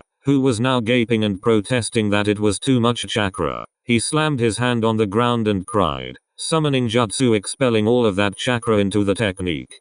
Thick lines of script spread out from under his palm, forming a seal pattern that stretched across the entire clearing of Training Ground 3. There was a puff of smoke, and a toad appeared. Great Honorable Geezer, Great Geezer Sage, exclaimed Fukasaku and Jiraiya in surprise. There, sitting in the clearing with Naruto on his back, was a huge, very old toad with a lot of wrinkles. He was a dusky reddish brown in color, his limbs looking somewhat atrophied from age, and he wore a red beaded necklace with a large jewel in the front with the kanji for oil on it, and he wore a large black professor's hat on his head. It's been a while since anybody summoned me. Get down in front of me so I can see you, boy. Naruto obediently leapt lightly down from the ancient toad's back and walked around to his front. My name is Naruto, he introduced himself. What's your name? The wrinkled old toad opened his eyes and looked at Naruto. HRM, ha ha ha. The child of prophecy asks my name. It's been years since anybody asked my name, Jiraiya whispered to Fukasaku. The old geezer has a name. In response, Fukasaku whacked him on the head with his staff, knocking Jiraiya over. My name is Gamamaru. It's nice to meet you. Naruto, it's nice to meet you too. Gamamaru, said Naruto politely. He clapped his hands together. Will you teach me senjutsu? HRM. HRM. The last humans I taught senjutsu to were those 2 brothers Hagoromo and Hamura. Yes. I will teach you senjutsu, Jiraiya whispered in Fukasaku's ear again. The old geezer can still use senjutsu at his age. And why is he sounding so much less senile than usual? Of course he can. Jiraiya. He's a sage. He knows more about senjutsu than Ma and I combined. Gamamaru laughed again and addressed Jiraiya. Yes. Pervert without equal. I can use senjutsu. In fact, I haven't stopped using senjutsu in more than a century. I do believe that if I stopped now, I would fall over and die of old age. Ha ha ha ha, he stretched his limbs. It's been a while since I had this much energy. I must thank you for summoning me. Naruto, is that how it works? You guys get energy from your summoner's chakra? That is indeed the exchange on which the contract is based, said Gamamaru. You get to summon us for assistance, and we get some chakra, which eventually turns into natural energy for Mount Maiboku. Speaking of which, we should go there now. You are coming with us. Correct, Naruto. I predict that if we do not return within 1 minute, Shima will be most unhappy, especially when she realizes that both Fukasaku and I are gone. Is that a prophecy? Great Honorable Geezer asked Jiraiya. Of course it is. I sensed that her caterpillar stew was nearly done before I was summoned. Knowing Shima's character and her current mood, I made a prediction. It will almost certainly come true. Therefore it is indistinguishable from any other prophecy. Jiraiya nodded, pretending he understood. Fukasaku stumbled and fell flat on his face. That's how prophecies work. Naruto made 4 shadow clones, which all immediately vanished. Okay, I'm ready to go. How do we do this? You just need to be touching me, said Gamamaru, reaching out a hand. Naruto grasped one of the ancient toad's fingers, and they disappeared in a cloud of smoke. Come on, Jiraiya. Shima's cooking her caterpillar stew with those rare fire ants today. Fukasaku licked his lips in anticipation. Jiraiya groaned. CS. Hiruzen. Contrary to Naruto's guess, had stopped watching his crystal ball as soon as he had finished gaping at the conclusion to Naruto's fight with Jiraiya. He did actually have a lot of paperwork to do.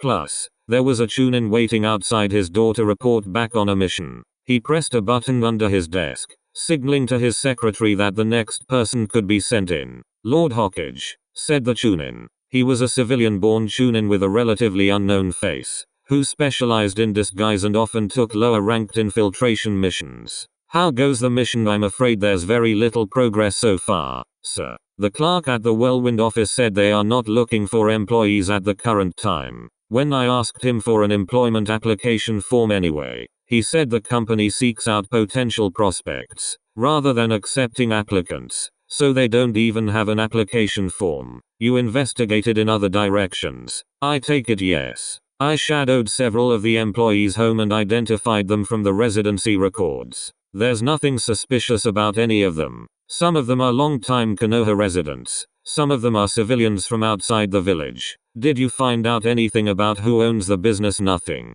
I even asked the clerk directly. He said Whirlwind Postal is owned by Whirlwind Incorporated, and he didn't know anything further. He gave the name of his superior, but I was unable to track her down. On vacation, apparently. Alright. Keep an eye out and find out when that superior returns from her vacation. This is a low priority investigation. Very likely there is nothing to be suspicious about. Yet there is something that strikes me as off about that company. I couldn't tell you why. Yes. CS. Hey Shikamaru. A Naruto clone approached Shikamaru in their underground training hall where the other genin was practicing a water jutsu at the edge of a pool of water they had created. Naruto the clone shook his head. Boss sent me to tell you he's in a summoning land with Jiraiya and the toads, and he's not sure when he'll be back or if we can communicate. He could be out for up to a full month. I already told Shino. He's practicing clan techniques with his father. Okay.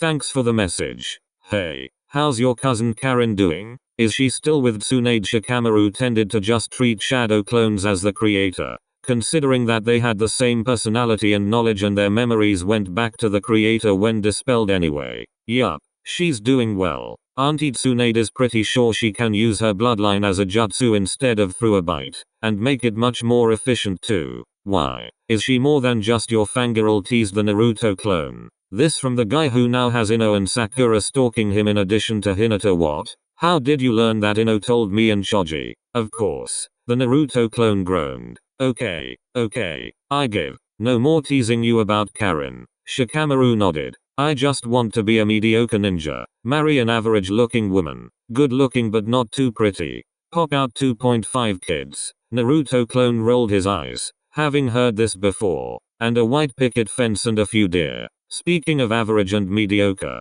do you think you can get your clansmen to stop propositioning my female clones in the Whirlwind office? HMPH. Not a chance. Didn't you specifically transform them to be average looking? Now help me with this water dragon jutsu. I'm still wasting too much chakra. CS. Having seen how Homura was framed when he went undercover at a bar to spread rumors, Koharu decided to make sure she had an ironclad alibi at all times, giving friendly greetings to more people in the street than she usually did, and making sure she didn't make any private meetings with only one person, and deciding to do her part by simply passing on a rumor in an unsubtle manner. She visited a gossipy old woman and her husband, both of them partners in a small trading business, and chatted for a few minutes. I've heard a rumor, said Koharu, that the brat, you know, him, is being influenced by that thing inside more than usual lately. It's been said that he's becoming stronger and he's been caught knowing techniques that no one taught him. The merchant woman in front of her gasped. Really? The demon is gaining control? I always figured its influence was minimal since, you know, he hasn't killed anyone. Still best to stay away from him. But I thought it was safe. Koharu nodded grimly. I can't tell you where I heard it, but believe me, the information is trustworthy. And please, don't tell anyone that I told you. It wasn't supposed to reach my ears in the first place. The implication of confidentiality clinched it for the trader and her husband, who nodded along in alarm. A small beetle, hidden in the folds of Koharu's robes, vanished in a tiny puff of smoke. CS. Inoichi, the head of the Yamanaka clan, had inherited a small flower shop from his parents, and he ran it whenever he had time off from his ninja duties. He enjoyed working with the plants, but there weren't always enough customers to keep him from getting bored. Some days, Inoichi wondered if he should sell the place. Ding, ding. The bell on the door chimed as a customer walked in. "Welcome to Yamanaka Flower Shop," said Inoichi. "How may I help you today, lady?" "Koharu, I'd like a bouquet of red roses, please." "Certainly," said Inoichi. "Would you like a small arrangement, a dozen roses, or a medium arrangement?" 20 roses. The wrinkled old lady thought for a second. "A small arrangement. All right. Just give me a minute." Inoichi wrapped the roses in paper and tied them with a ribbon. His customer paid, thanked the man and turned to leave. Then she stopped in the doorway to stare. Inoichi, being a Yamanaka, sensed gossip. He subtly changed his position so he could see out one of the wide windows on the front of the shop. Walking down the street, wearing his habitual scowl, with his nose turned up in the air, was Sasuke Uchiha. Inoichi shook his head. That boy had a serious ego problem. Then his sharp ninja hearing picked up his customer's voice. "Damn menopause," muttered the gray-haired old lady. Inoichi blinked and subtly peered at his customer to see if that meant what he thought it did. Sure enough, she was staring at Sasuke. Wow, thought Inoichi. Rumor confirmed. Some days, Inoichi really loved his flower shop. No one noticed the old lady duck into an alley and morph into the familiar shape of Naruto Uzumaki before snickering and simply vanishing, leaving no sign that he had ever been there.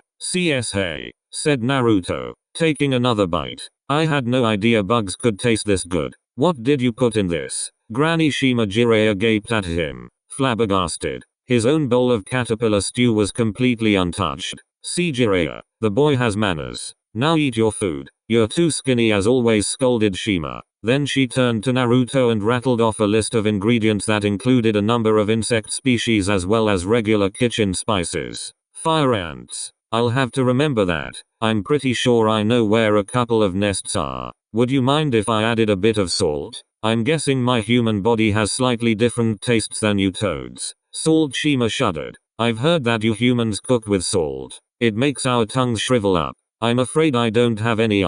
Don't worry, I'll keep it away from your bowl." And a seal master is never without his food supplies. Naruto unsealed a salt shaker from a scroll and added a few shakes of salt into his stew before stirring and tasting it. He offered it to Jiraiya. "Want some? It adds to the savory taste." Jiraiya sent a pleading look at Naruto with his eyes. "If I add salt, then I'll have to taste it." "I don't want to taste it." It only made Naruto smirk. Grasping around for a way to change the subject, he fell upon the wording of Naruto's compliment of Shima's stew. "When have you tasted bugs before, anyway?" he asked sarcastically. Naruto rolled his eyes and put down the salt shaker. "When I was 5, the landlord decided I hadn't paid enough rent, so he searched my apartment and took all my money. For the next week I was starving, so I hunted down all the spiders in the apartment and ate them." Everyone in the room froze in horror. Jiraiya took the salt, added some to his stew, and ate, reminded horribly of his failure as a godfather. Shima shuddered for a different reason. "Nasty things. Spiders. All dry and stringy. Poor boy. You shouldn't have to eat those things. And they compete with us for the flies," added Fukasaku with a frown. "Thank goodness we chased all the spiders out of Mount Myaboku centuries ago." An hour later, once they were done eating and met up with Gamamaru again, Naruto asked, "What did you mean by calling me a chosen one, Gamamaru?" Sensei Jiraiya struck a pose and interrupted. "It means that you, my fab young friend, have been chosen by prophecy to bring peace to the elemental nations through flower power." Naruto raised a skeptical eyebrow. "A prophecy? Huh? Does this prophecy have any conditions to it that refer to my choices? Like that prediction you made earlier about Shima getting upset if Fukasaku didn't get back before her stew was finished?" "Why would that matter?" asked Jiraiya. "It's a prophecy about the future. Don't you want to know?" Naruto just looked at Gamamaru. Gamamaru answered, "No, it's just a future prophecy, not a piece of advice." "Then I'm going to ignore it. If it's a true prophecy, then it will come true one way or another. I'm certainly not going to pursue flower power in order to make it happen." "What? But I was hoping I could convince you to be a hippie like me." Jiraiya drooped, crestfallen. Gamamaru laughed in his raspy way. "Wise choice, Naruto. A prophecy is just a prediction. Nothing more, nothing less. You don't need to listen to it if you don't want to. CS Kakashi, said Sasuke.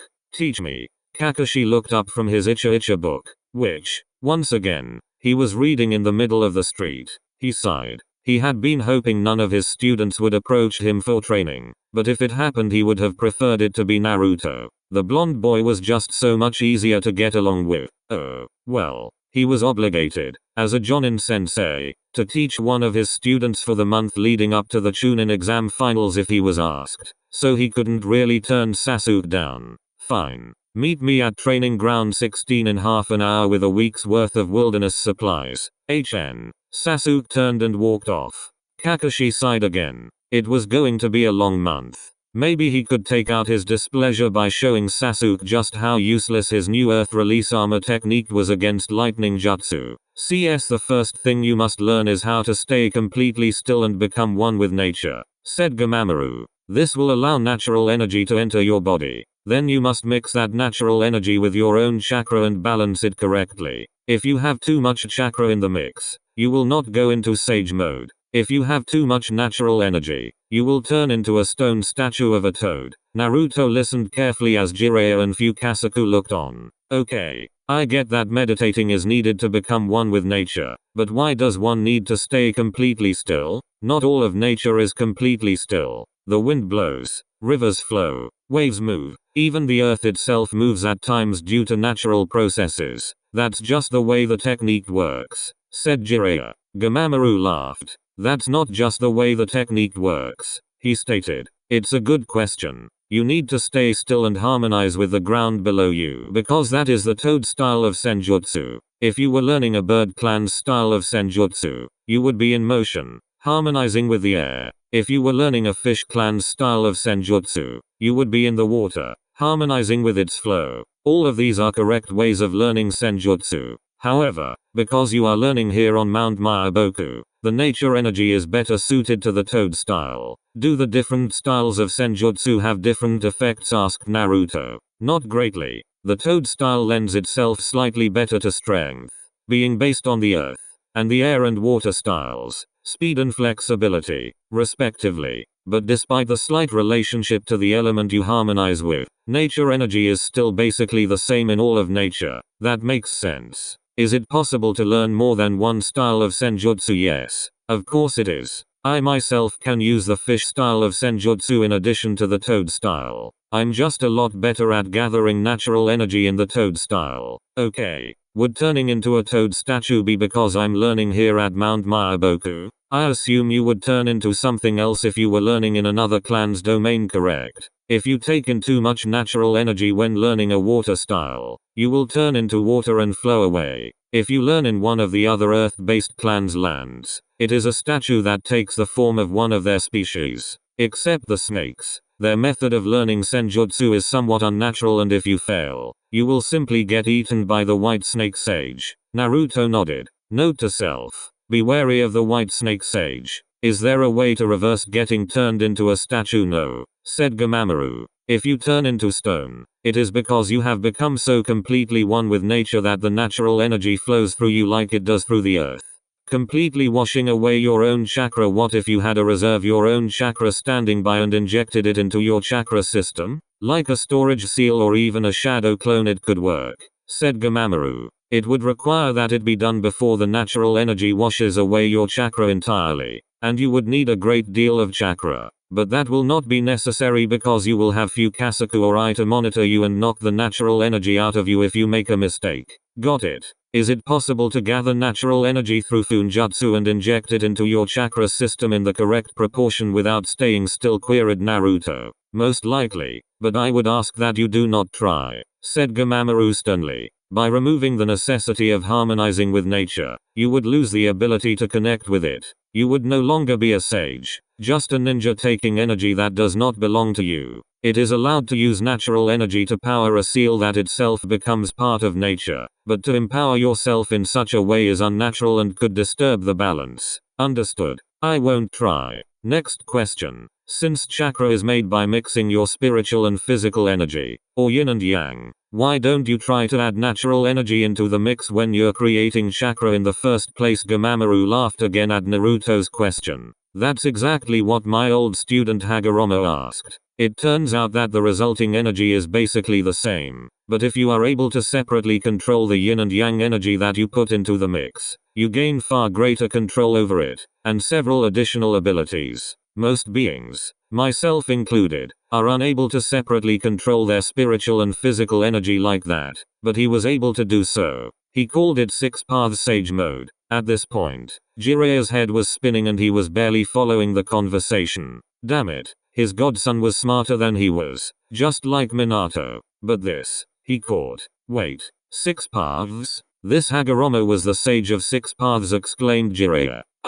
Yes, that is what people started calling him in his later years, confirmed Gamamaru. Way out, you taught the sage of Six Paths, said Jiraiya. That is pretty awesome, agreed Naruto. Maybe you can tell us more about him sometime. The stories in our history are pretty sparse and untrustworthy. But for now, how do I get started? Meditate and stay as still as possible. And can I speed this up with shadow clones eager? Aren't you, said Fukasaku, breaking into the conversation for the first time. Jiraiya, why don't you give it another try? It's been a few years since you tried to finish learning senjutsu properly. Jiraiya groaned. Yeah.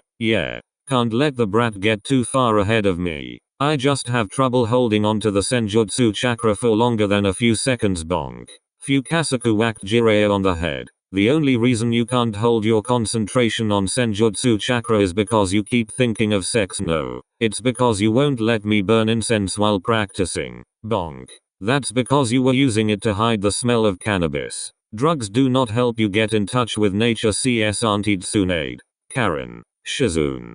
Tauntaun. How's it going? Naruto knocked on the door of the hotel suite and entered when Shizune answered the door. Hi Naruto, greeted Shizune. It's going well, said Karen, holding up a wiggling fish and grinning. Frustrating, said Tsunade. We've been working on the mystical palm jutsu for 2 days now. Karen here has figured out how to use that Uzumaki bloodline to heal things, but it keeps getting in the way of her learning the jutsu. What's the difference between the bloodline and the mystical palm? Asked Naruto. Tsunade sighed. Karen, why don't you explain? Sometimes explaining it yourself helps you understand it. The mystical palm is about converting your chakra into medical chakra, channeling it into the patient's injuries, and simultaneously using the technique to sense out what's wrong and to correct the injury.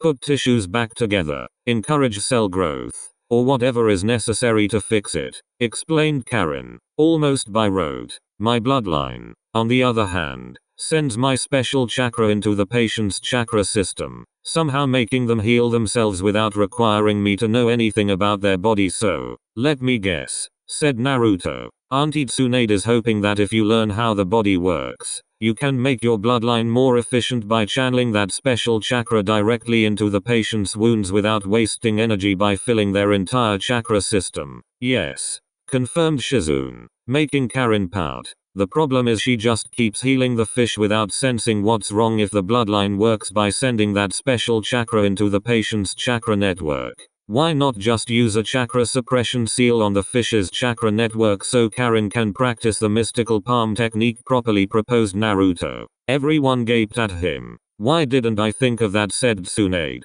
Naruto, can you make me a few fish-sized chakra network suppression seals? Sure. Naruto made a group of 10 shadow clones and handed them some sealing supplies. Any news on your end? Asked Shizune. I know the second part of the chunin exams must have finished by now. Well, I'm actually a clone, and that's what I came here to tell you. Jiraiya offered to train the boss for a month. Your deadbeat godfather finally made contact, Tsunade sneered. Yeah, the Naruto clone snickered, talking in first person because Tsunade addressed him as Naruto. He did have the same memories after all. I asked him to teach me senjutsu. He said no. Then I made a deal with him that if I could beat him in a spar, he would teach me. Guess what happened? Tsunade laughed. I hope you got the old hippie good. She and Shizune were some of the very few people who had an idea of how strong Naruto really was. Sure did. Straightforward ninjutsu match too. Then he said he couldn't teach me senjutsu because he hadn't mastered it himself. So he introduced me to the toads. Boss is training on Mount Myaboku now.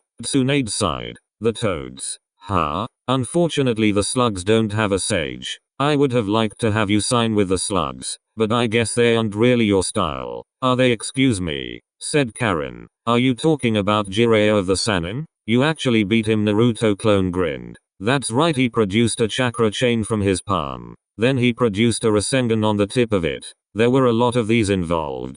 Karen gasped. She was a powerful natural chakra sensor, and she could feel the intensity of the chakra in the technique. A lot of those, she exclaimed in disbelief. CSC, said another of Naruto's clones. That's how you walk on water. Got it, Meow confirmed his two students. Konohamaru and Tora stepped into the shallow water of the pond hidden in the forested training ground they were using. With a shiver of disgust on the cat's part, channeled chakra to the bottom of one foot, and started trying to step onto the surface. Meow, complained Tora. Sorry Tora, learning to deal with waves is part of learning. The ripples Konohamaru is making are nothing compared to the difficulty of walking on flowing water. So, said a voice coming from the forest, this is how Tora has been getting harder to capture. Grandpa, shouted Konohamaru. Oh, no. He found out about our secret training. Ryu. Tora dashed away and hid behind a tree. He recognized this old man. He was the one who kept sending ninjas to recapture him. Hi Gramps, said the Naruto clone. What's up? Oh, you know, just figuring out why my genin teams have started utterly failing a certain D-rank mission for a while now. Hiruzen walked out of the forest in his white Hokage robes like he hadn't just been jumping through the trees at high speed. Ah he. Naruto clone rubbed the back of his head in embarrassment. Hiruzen laughed. Might as well give the cat a sporting chance. And Konohamaru, you've already graduated from tree climbing? Yup, said Konohamaru proudly. I'll be strong enough to beat you soon. He's not strong enough to walk up the trees on his feet, explained Naruto, but his chakra control is good enough to climb up on all fours or hang upside down from his feet. Since water walking doesn't require physical strength, I figured there's no reason to let your chakra control wait until your physical strength catches up. It should work because Konohamaru's got a lot more chakra than the average. Moji and Udon tired out from tree climbing and went home half an hour ago. Good idea. So Naruto, I saw your match with Jiraiya. Naruto clone smirked. Figured you'd be watching with that crystal ball of yours. Indeed. I must congratulate you. You're rather overpowered for a genin, aren't you? Little bit. Maybe, grinned Naruto clone. I'd better quadruple my bet on the chunin exam finals. Also, you're a clone, right? The original is with Jiraiya. Yup.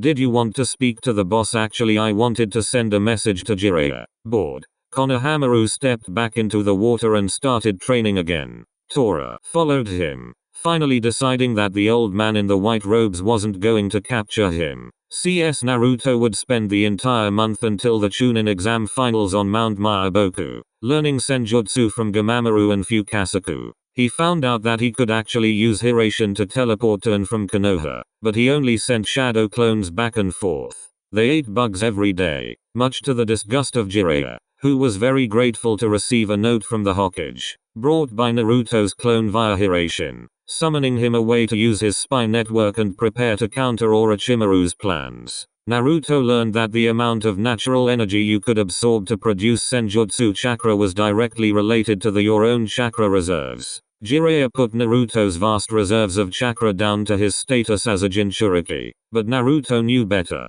He was very grateful for his father's advice for increasing chakra capacity. CS. How to be a ninja. B. Minato Namikaze Chapter 8. Training to gain more chakra. With all this talk about doing stuff with chakra, you're probably thinking, but I don't have enough chakra to do that. Well, good news. You can train to increase your chakra capacity and regeneration rate.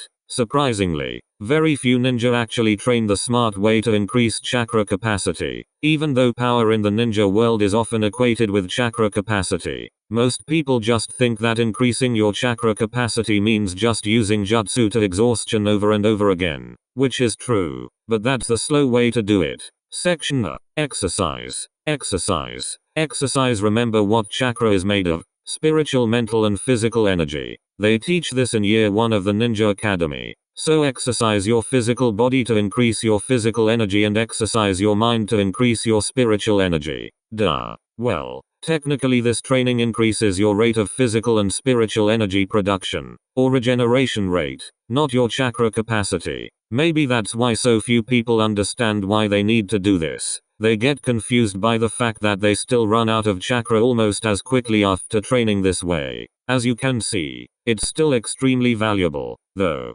So do it. Physical exercise is obvious. You already know how to do that. Mental exercise means studying, increasing your knowledge, learning strategy, solving mental problems. You know, like doing funjutsu. Section B. Using shadow clones. So how to increase your chakra capacity? Most people think chakra capacity is something you are born with, and increases with the growth of your body. This is patently untrue. Your chakra network is linked to your body, but it's actually somewhat metaphysical. You can increase your chakra network beyond what most people think a body your size should be capable of holding. As far as I know, there is actually no limit to your potential, except that you can only expand your chakra network so fast without damaging it. We cheat with shadow clones, of course. First of all, you can use shadow clones to do your mental exercises to increase your knowledge and mental energy. While you train your physical body, you should already be doing this. Second, remember what happens when a shadow clone pops? Its remaining chakra gets added back to your chakra network. Therefore, if you create a bunch of shadow clones, wait until your regeneration refills your reserves, and then slowly dispel your clones, you can stretch your chakra reserves. Repeat this exercise once a day or so, making sure you always stop at the point where you can actually feel your chakra network stretching to contain all that chakra. I'm sure you can understand the implications. Your chakra network expands like a balloon, and when it heals like a sore muscle, it stays a bit bigger than before. What you may not realize is that this actually increases the density of the chakra inside your network. Your chakra will become a darker blue and your jutsu will become more powerful. At some point you may actually need to lower the amount of chakra you're pumping into each technique, because you need less than you used to in order to produce the same effect and avoid overpowering things. Pretty cool, huh? Just don't forget to keep all that extra chakra from leaking when you're around other people, or your stealth will be lost. CS. Omake. The samurai of Iron Country were a disciplined lot. As they marched in parade for a national holiday in front of their leader, General Mifune. Everything was perfect. Every soldier wore identical polished armor. Everyone marched in perfect lockstep. Even their swords, hanging from their belts, were all worn at an identical angle. So when all of their helmets suddenly turned into colorful half-meter tall, circular foam funny hats that looked like fish cakes, aka Naruto, the soldiers didn't even twitch. They just kept marching in lockstep, eyes front, hands on the pummels of their swords, and posture perfect. Auntie, I did it. I did it, shouted Naruto, appearing along the road Tsunade, Shizune, Karen and Tauntaun were currently walking on. Naruto asked Tsunade, stopping her stride. What did you do? I learned the mystical palm jutsu. You finally trained your chakra control fine enough to do it.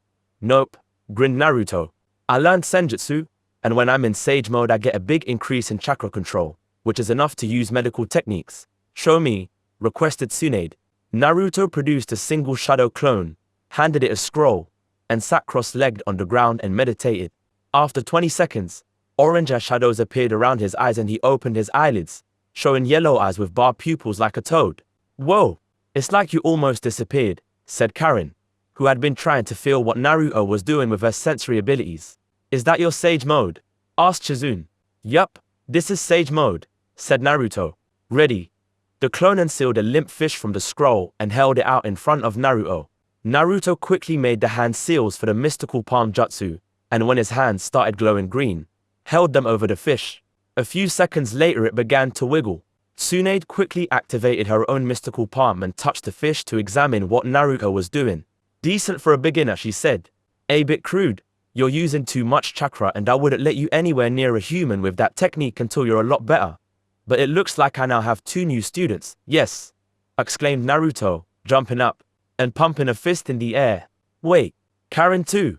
Sorry, I haven't caught up with you in a month. Tsunade nodded.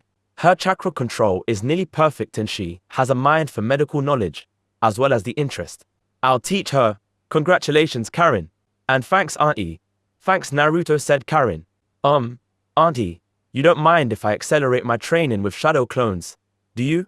I've already used them to read all the medical books I can get my hands on. No, That's fine, said Tsunade, rolling her eyes. I know you're crazy about shadow clones, and you can't travel with us constantly anyway, so you'll need them to keep up with Karen. Shadow clones? What do you mean by accelerating your training? Asked Karen. Naruto, still in sage mode, looked at Karen for a moment. You'll need to build your chakra capacity at least 5 times over before it's safe for you to make a shadow clone. They're solid clones that transfer their knowledge and experience back to you when they dispel, so they're extremely useful for learning pretty much anything. He looked at Shizune for a moment. You and Shizune have chakra heavily tilted towards the inside, so you would both benefit from doing a lot more physical exercise. That will increase your chakra regeneration rate pretty quickly, and your reserves along with it. Just remember to keep doing those control exercises, or your control will start to degrade as your capacity grows. Inside, as in spiritual chakra, asked Karen. Yep, well, spiritual energy, not chakra, also known as mental energy. You know, when mixed with physical energy, it produces chakra. You and Shizune have obviously using your minds a lot, so you have lots of yin energy. All you need to do is increase your yang energy, or physical energy, and you'll have a lot more chakra. In general, you can actually tell that with your sensory ability. Nope, that's sage mode again. Karen thought for a moment, then asked worriedly, yin and yang also have another meaning besides spiritual and physical, female and male. If I increase my yang chakra, it's not going to turn me into a tomboy, is it?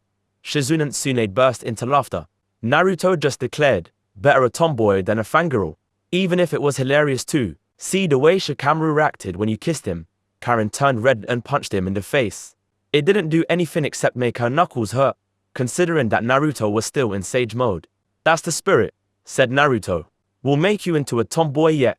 CS alright, said Naruto, sitting on his couch in his hideout. It's been a full month since I was able to do this, and tomorrow's the day of the chunin exam finals, so we need to do this now.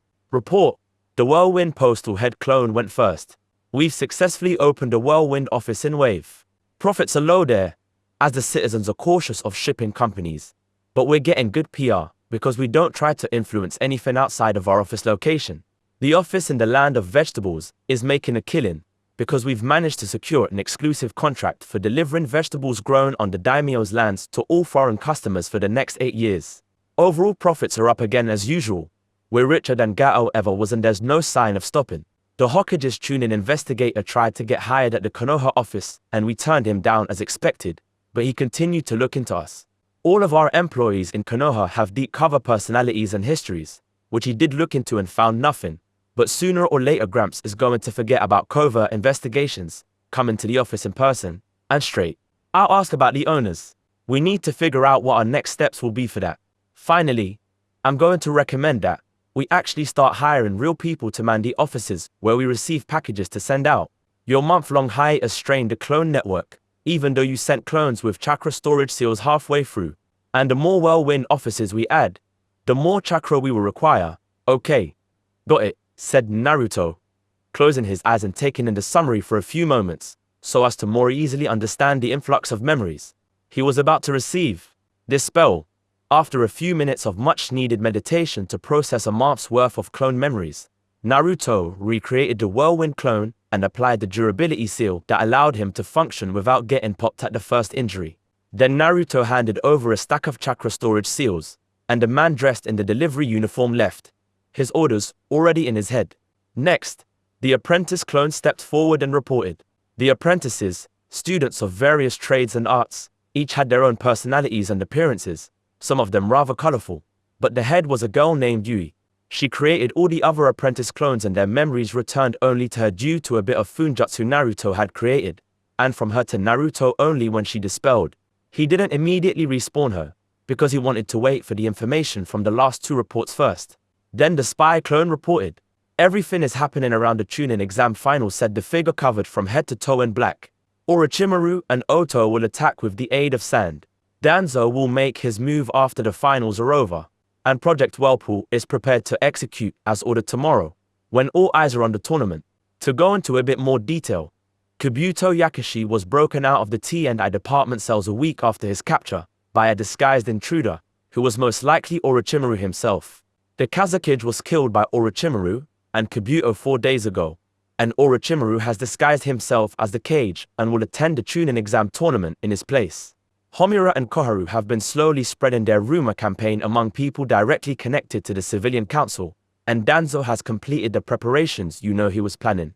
As planned, we are taking subtle revenge on Homura and Koharu, but doing nothing to actually counter their actions. And what's the progress on the Kiri civil war? Asked Naruto. They're kind of moving in circles, said the spy clone. Avoiding Yagura's troops, occasionally attacking an outpost. But they don't seem to have the power to actually take him out right now. Zabuza and his apprentice did join up with them 2 weeks ago. Naruto nodded. Dispel.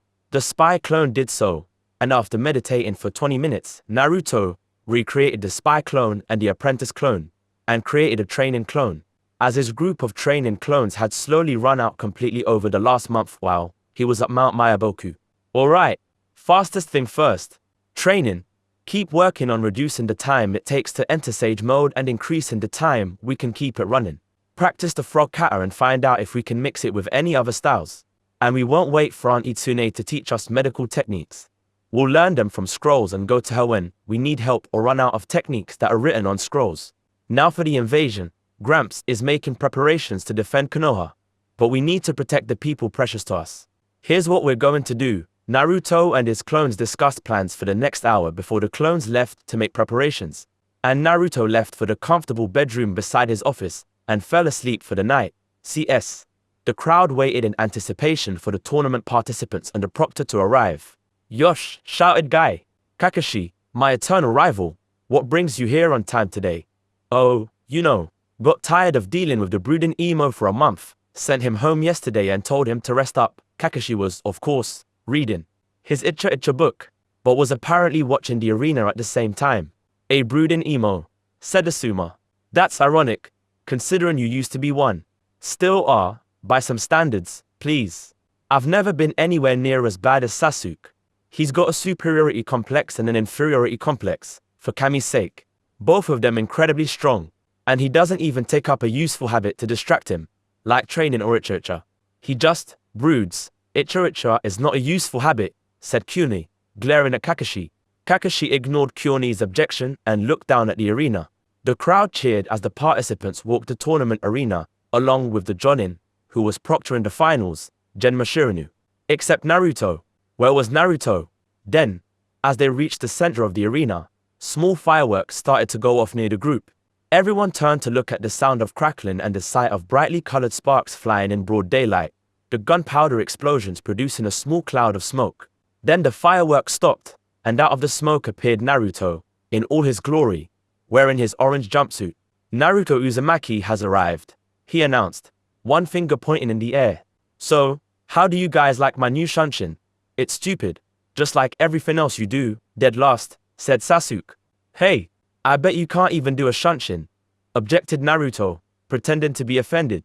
HN, said Sasuke. He turned up his nose, not wanting to admit that it was true. Lee disagreed with Sasuke. It is a most youthful shunshin, Naruto, he said, giving Naruto 2 thumbs up. Up in the audience, Kakashi said, trust Naruto to do something completely unique. Yosh. I must agree with Lee, bellowed Guy.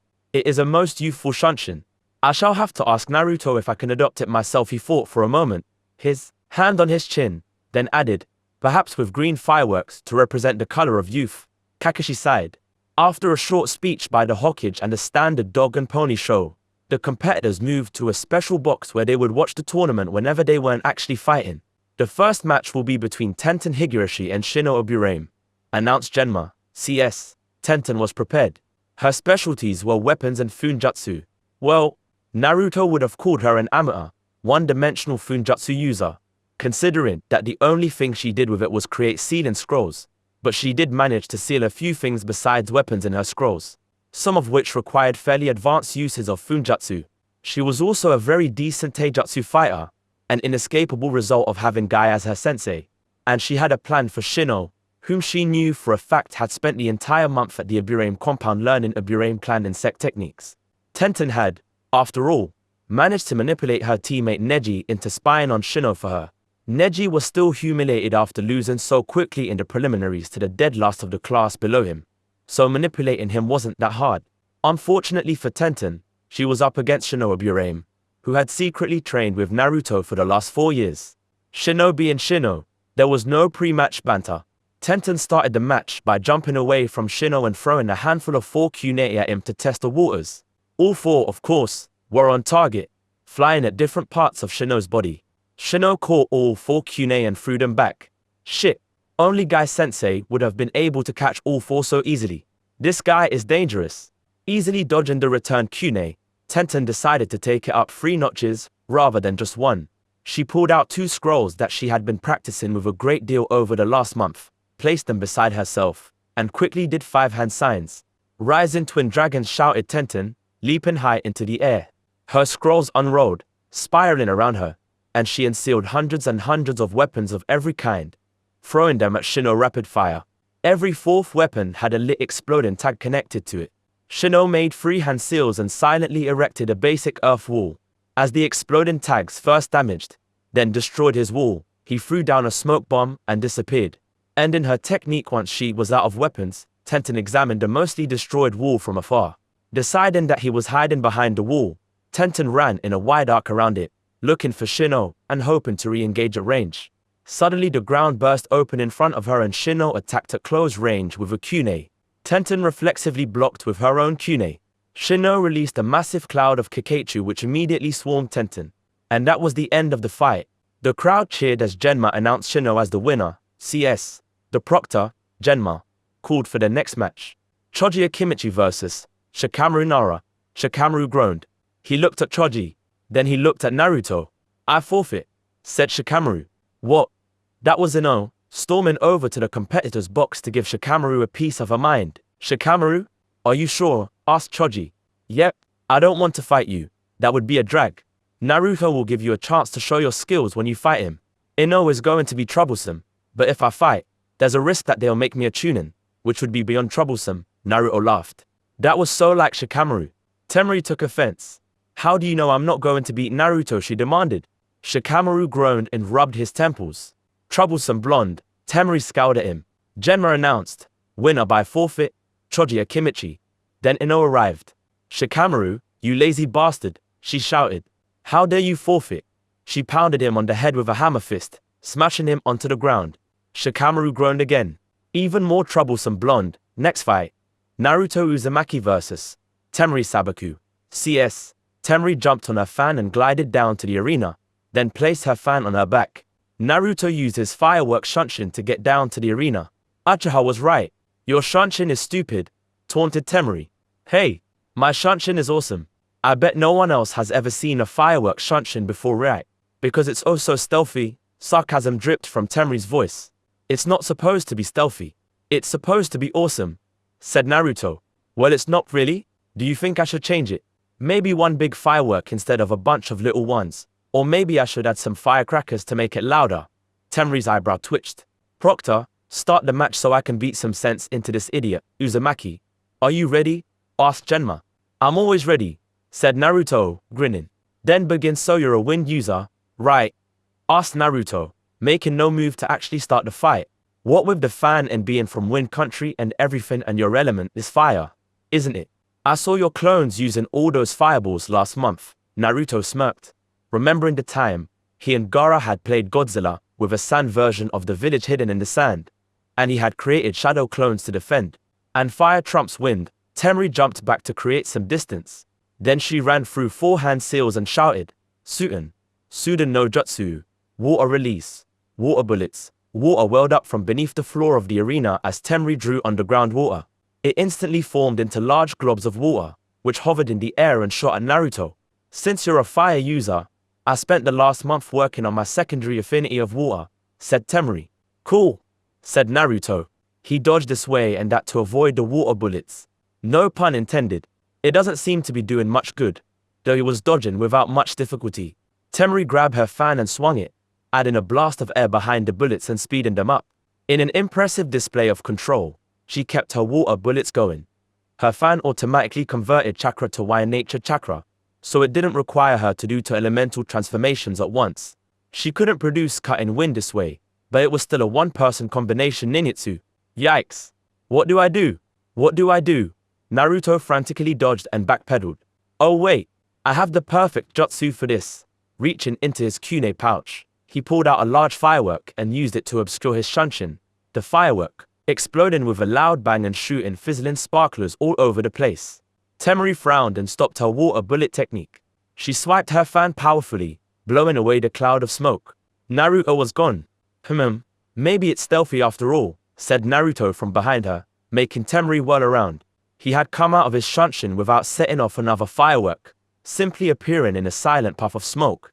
And now he was finishing a set of hand seals. Kaiten, Gakakai no Jutsu, Fire Release. Great Fireball no Jutsu. A large fireball, about 4 meters in diameter, flew at Temari, forcing her to dodge quickly. See Sasuke, I can use fireballs too. Ha! Shouted Naruto, ignoring his fight and pointing at Sasuke in the competitor's box. Sasuke glared back and growled. That was his signature technique. Farther up in the stands, Sakura, who was of course watching Sasuke rather than the actual fight, screamed, Naruto, how dare you steal Sasuke's technique? Her voice was heard loudly all over the arena. Orochimaru chuckled under the Kazakuge's hat, wondering whether he should try to suborn Sakura for the Sound Village, since she was so talented at making noise. It wouldn't be too hard once he had the upper. Temari tried to take advantage of Naruto's distraction by swiping her fan and sending a strong blast of cutting wind at him. It was the only ninjutsu attack she had that she could fire off so quickly. Naruto just stood there, ignoring the wind. Not even his hair was ruffled. Sorry, I'm just a basic academy clone, said Naruto. The real me used Aquarami right after shooting off that fireball and left me here. I'm using a voice throwing technique to make it seem like the clone is talking. The clone was actually moving its mouth and gesturing as Naruto spoke, which showed good control of the basic academy clone technique. Temari had to look at its feet and confirm the absence of a shadow before she was sure that it was really a clone. She spun in a circle, using all her senses to scan for Naruto. Unfortunately, Temari did not have any natural talent for sensing chakra, and being a genin, she hadn't trained in it yet. Wondering where I am? Are you? Said Naruto rhetorically. Temari ignored him. Can't be underground, or he wouldn't be able to throw his voice. Not in sight, just in case. I'd better. Nope, not using Jinjutsu, said Naruto. He must be in the trees, decided Temari. She suddenly took a running leap into the air and used her fan to glide toward the trees. Still in mid-air, she swung her fan with all 3 sections open, producing a massive blast of wind filled with cutting blades, slicing off branches and leaves and cutting down several trees entirely. Kameiichi no Jutsu, sickle weasel technique. Nope, not in the trees, called Naruto, cupping his hands around his mouth as if to make his voice carry further. I'm getting tired of your commentary, shouted Temari. She landed on the ground, pulled out a kunai and threw it at the clone. The clone dodged. Ha! You're getting rid of me that easily. He blew a raspberry. Temari stomped over to the clone. Up in the audience stands, Kakashi quietly remarked, big mistake, Sunanin. The clone grinned stupidly. She swung her closed fan at it. Naruto caught the fan. Suddenly she realized that the clone had a shadow again. Naruto had switched back with the clone while she was looking away. Gotcha! Shouted Naruto, wrenching Temari's fan away from her with both hands. He kicked her in the stomach, sending her flying back 5 meters. As Temari rose to her feet, coughing to get her breath back, Naruto opened the fan and examined it. Nice fan, he said. Looks a bit worn. Is this an heirloom? Temari was pissed. She stomped toward Naruto and growled, give me back my fan. She assumed, of course, that he couldn't wield it. Another big mistake. Naruto swung the open fan and channeled wind nature chakra into it, producing a simple, powerful blast of wind that blew Temari off her feet and sent her flying, much like a futon. Daytopper. Wind release. Great breakthrough. He whistled. Very efficient. This was obviously made by a master. Then he closed the fan and quickly sealed it into a scroll, tucking it into the pouch on his leg. It looked like the final part of the fight had finally begun. From the dust cloud that Temari had produced when she smashed into the ground came a blast of killing intent. It was rather intense for a genin or even a chunin. Temari had spent a lot of time around her brother Gaara, who was constantly leaking demonic chakra and killing intent, so she was quite familiar with it and had managed to develop her own. Oh, scary, taunted Naruto. What you're gonna do now? Got any more elemental jutsu? Temari charged and attacked him with taijutsu.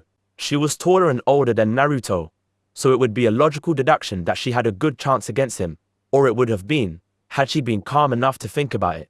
In any case, that was her third and final big mistake. Naruto was stronger, faster, and more skilled.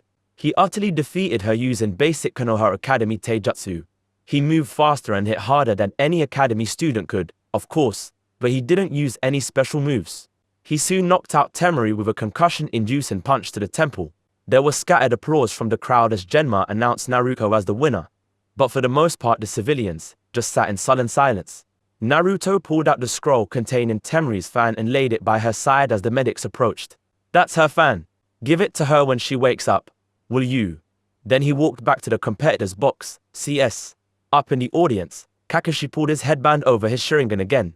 Waste of chakra. Pulling out my Sharingan, he grumbled. Why did you use your Sharingan anyway? Asked Asuma. Surely you didn't expect Sabaku to move fast enough for you to need it. It wasn't Sabaku I was watching. It was Naruto. Naruto said Asuma disbelievingly. I mean, it's impressive that he won, but he was the dead last of his academy class. That was apparently a deception. You didn't see him take out an A-ranked missing nin in the blink of an eye, stated Kakashi. Shino did say Naruto was hiding his strength, but an A-ranked missing nin? Really? Who was it? Asked Kyone.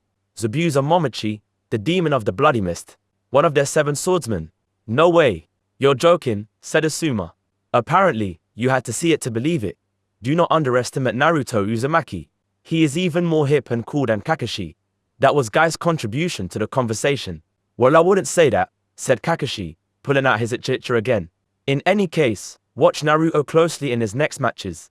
He didn't use anything more than basics in this fight. But if he gets serious, you could blink and miss everything. CS. When Naruto returned to the competitor's box, he received congratulations from Choji and Lee, as well as Tenten, who had returned to the box after waking up thanks to a chakra infusion from the medics and a soldier pill. Shino and Shikamaru took it as a matter of course, the former giving Naruto a nod and the latter just twisting one side of his mouth up in a lazy smirk. Sasuke turned his nose up and ignored Naruto. Gaara glared at him. Was that concern for his sister? Or was he just glaring at everybody? Did it have something to do with the coming invasion?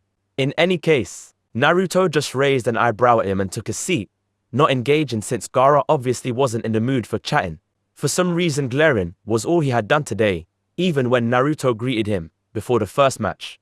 The next match is Rock Lee vs. Sasuke Uchiha, announced Genma.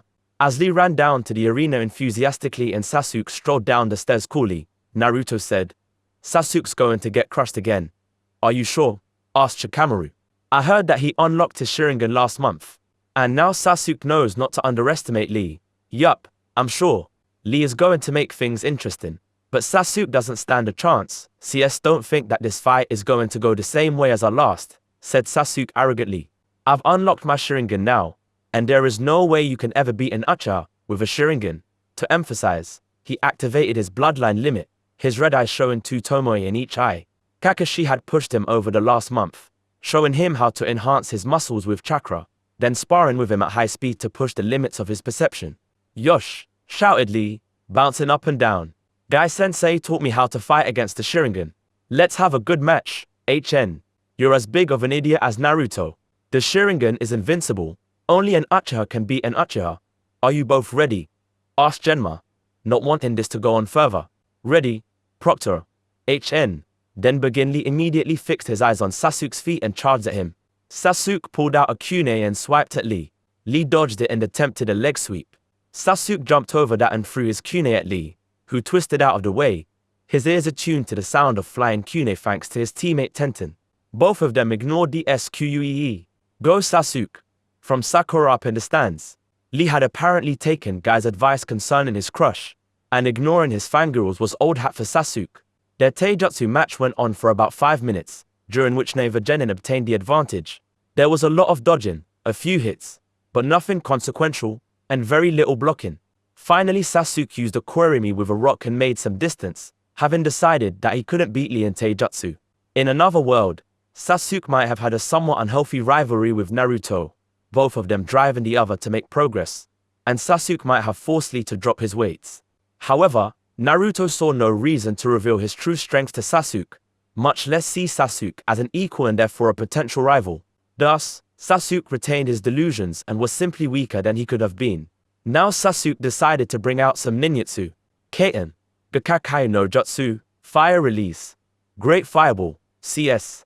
By this point, Temari had regained consciousness thanks to a medic healing her concussion and returned to the competitor's box.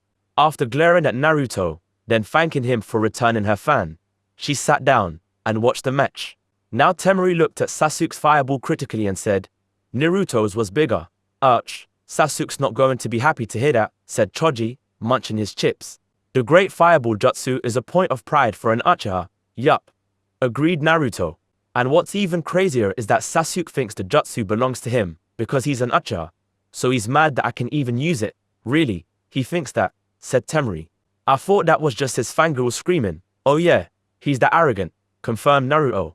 And that fangirl, she's our teammate, CS. Lee dodged the fireball and took off at high speed in the direction it was launched from, still keeping his eyes near the ground and watching for threats with his peripheral visions in order to avoid catching Sasuke's eyes. Sasuke decided to deal with this threat by launching a genin, Hisenka no Jutsu, Fire Release, Phoenix Sage Fire, a volley of small fireballs that could be aimed individually and were launched in quick succession. An advanced user could actually alter the direction of the flames after they were launched. But Sasuke was not yet at that level. Lee dodged them all and continued closing with Sasuke, who did another Querimi to get away, this time replacing himself with a chunk of tree from the grove Temari had damaged earlier with her wind jutsu. Sasuke decided to try wire techniques to limit Lee's mobility. He hastily threw a number of kunai with wires attached between several trees, counting on his Sharingan to be able to see the wires himself, then fired another Hisenka no Jutsu at Lee and waited for him to approach. Sure enough, Lee soon came charging at Sasuke again, and they resumed their fight, bound in between tree trunks and branches. Sasuke managed to trap Lee in a few wires, tying his legs together and tripping him on the ground. He fired a genin, Ryuko no Jutsu, Fire Release, Dragon Fire, at Lee where he lay trapped, shooting flames from his mouth at Lee like a mythical dragon's fire. "Yosh!" shouted Lee, seeing his danger. "I shall prevail with the power of youth." He strained his muscles and jerked from side to side. Kunai popped out of trees. Sasuke was yanked off balance by the wires he was holding in his hand, and 3 of the wires snapped. Lee rolled out of the way of the flames and quickly untangled himself from the rest of the wires. "That was a good trap," he said, "but it will not work again."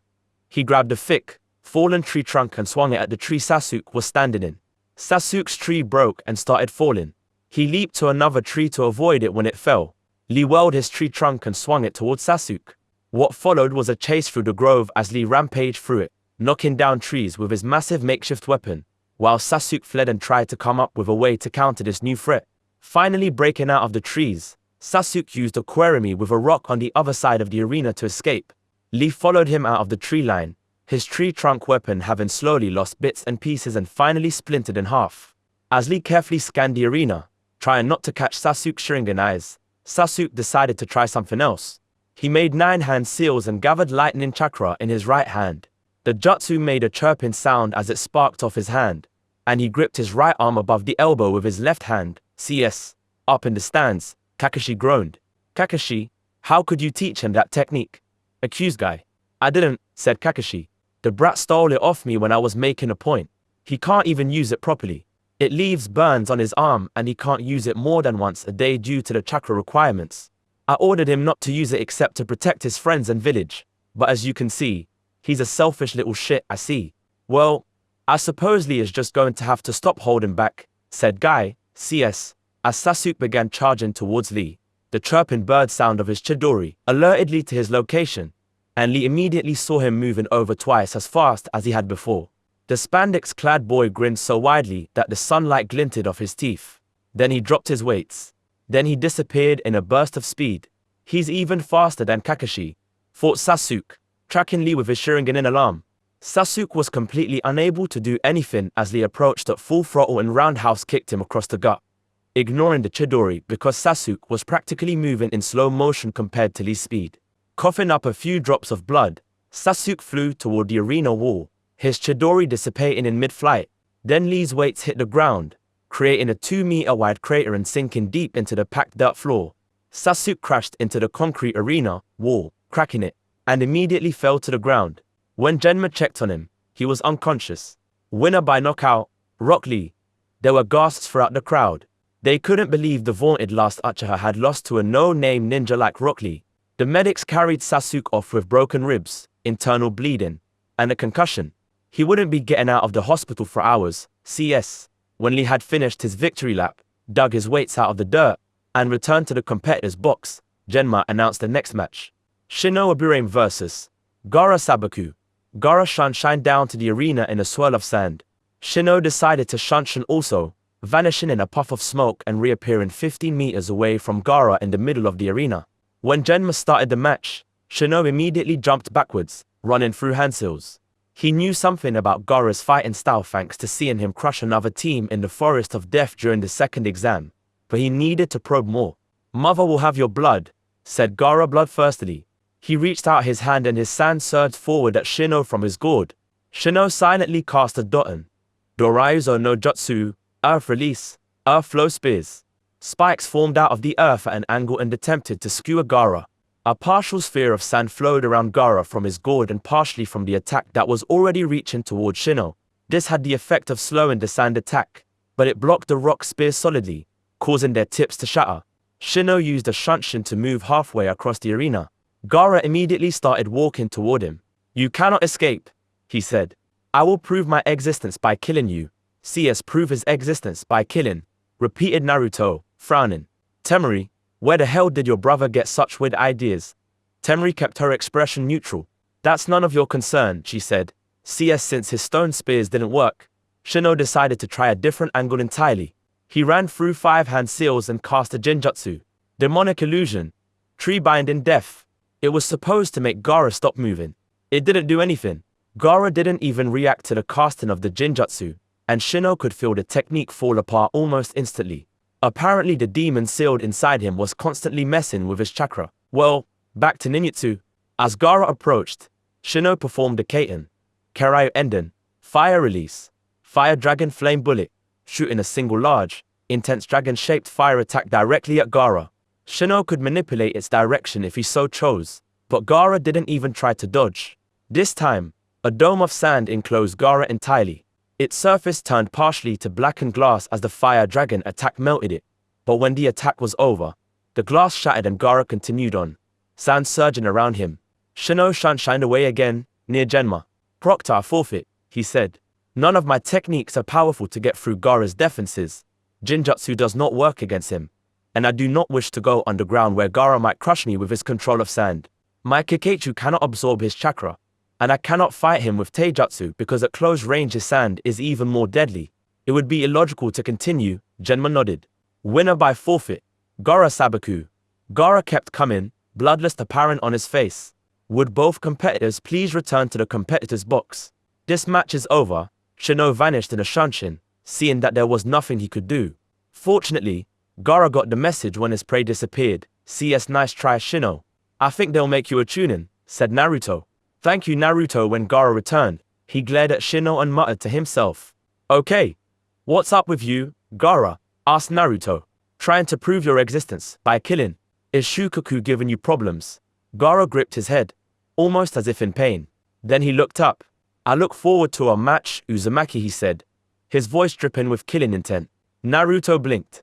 "Okay, me too." He grinned and gave Gaara a thumbs up. Most of the other genin in the competitor's box with them wondered how Naruto was able to shrug off that much bloodless so casually. Gaara was scary. Next match. Choji Akimichi vs. Naruto Uzumaki. CS. Choji and Naruto weren't exactly close friends, but they had Shikamaru as a mutual friend, so they were on good terms. So Naruto didn't want to antagonize Choji like he had Temari. Unfortunately, Choji needed some motivation. He grinned at the other participants and shined down to the arena, this time releasing a handful of firecrackers along with a cloud of smoke at each end of his shunshin. "Hey Naruto, you ready for this?" asked Choji as he reached the center of the arena. "Yep. You gonna put away your chips before the fight, or do you use them as weapons? I know there are some jutsu for using food as weapons. That's horrible. Why would you waste food like that?" Naruto shrugged. "I don't know. Some people just don't appreciate the value of food. On the other hand, you don't necessarily have to waste the food. What if you use it as a medium for Jinjutsu? Then you can still eat it afterwards. Use it as a medium for Jinjutsu." Naruto grinned. "Imagine this. You're forced to fight an enemy shinobi, but you're hungry and you don't want to fight him. So you pull out a bag of peanuts and you toss them one by one in the air, catching them in your mouth. the enemy ninja is almost guaranteed to at least take a quick look at your peanuts.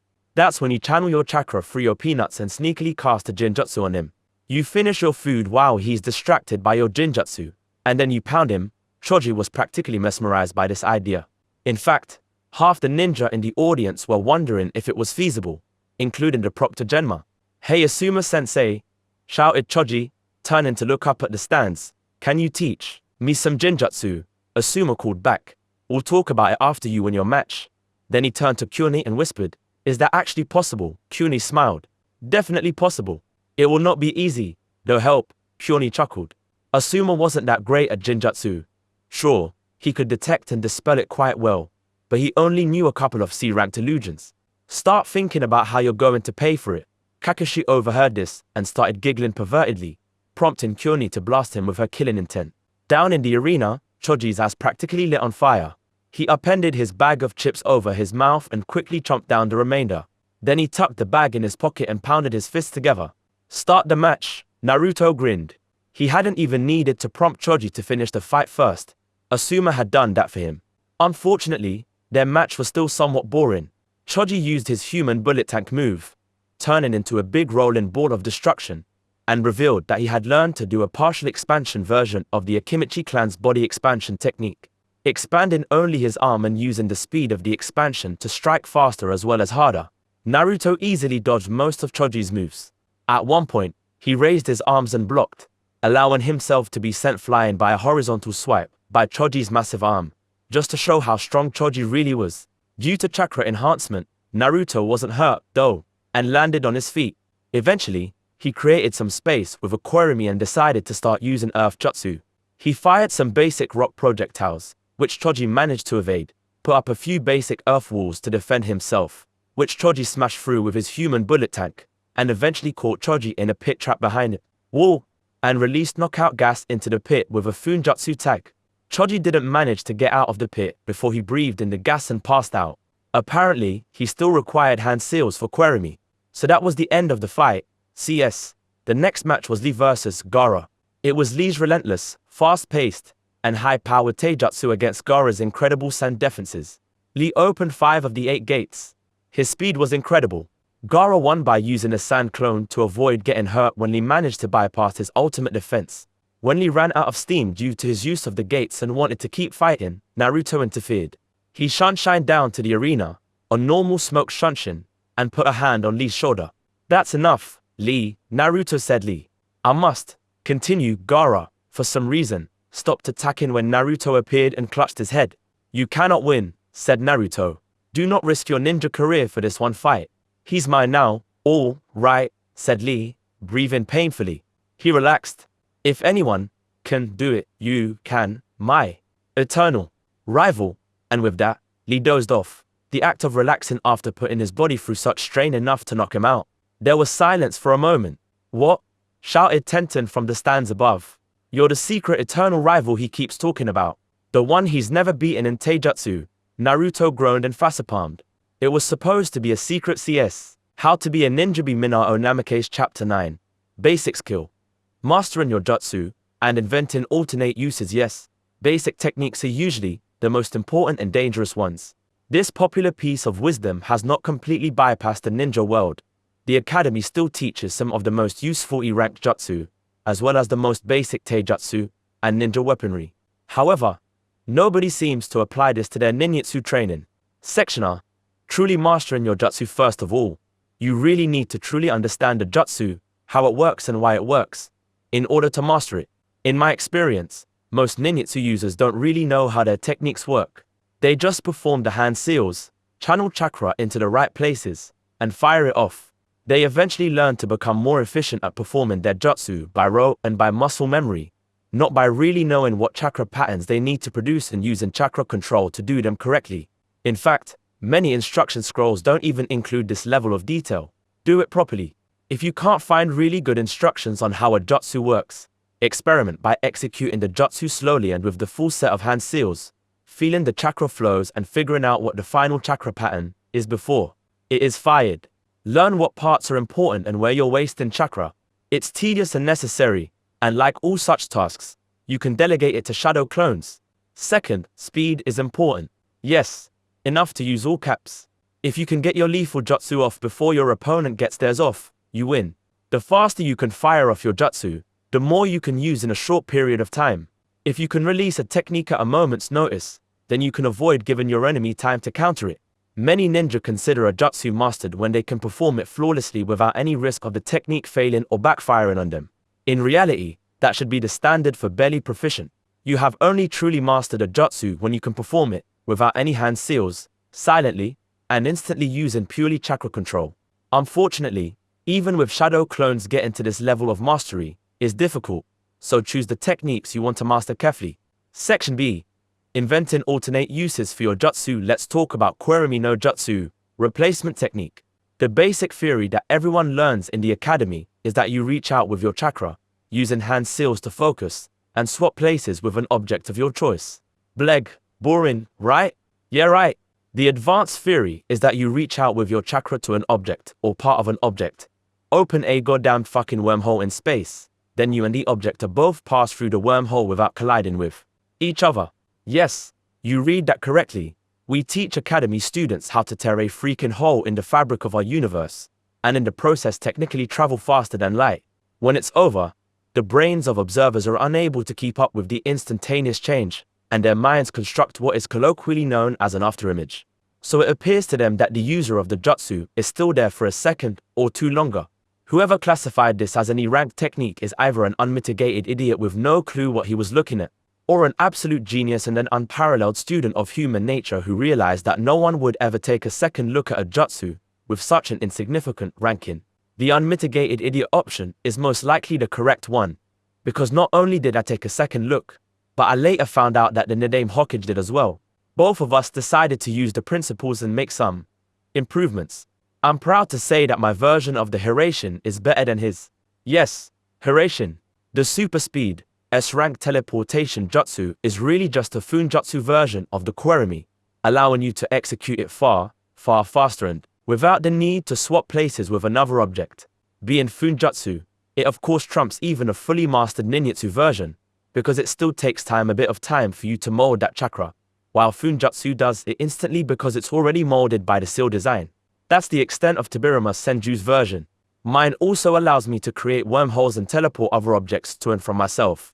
That's right, I can use Hirashin as a defense and teleport an incoming attack, no matter how strong, to another location, such as my enemy's back. This is what I mean by inventing alternate uses for your jutsu. Use the principle behind the jutsu to modify it into something different and use it for purposes it wasn't intended for. Be creative.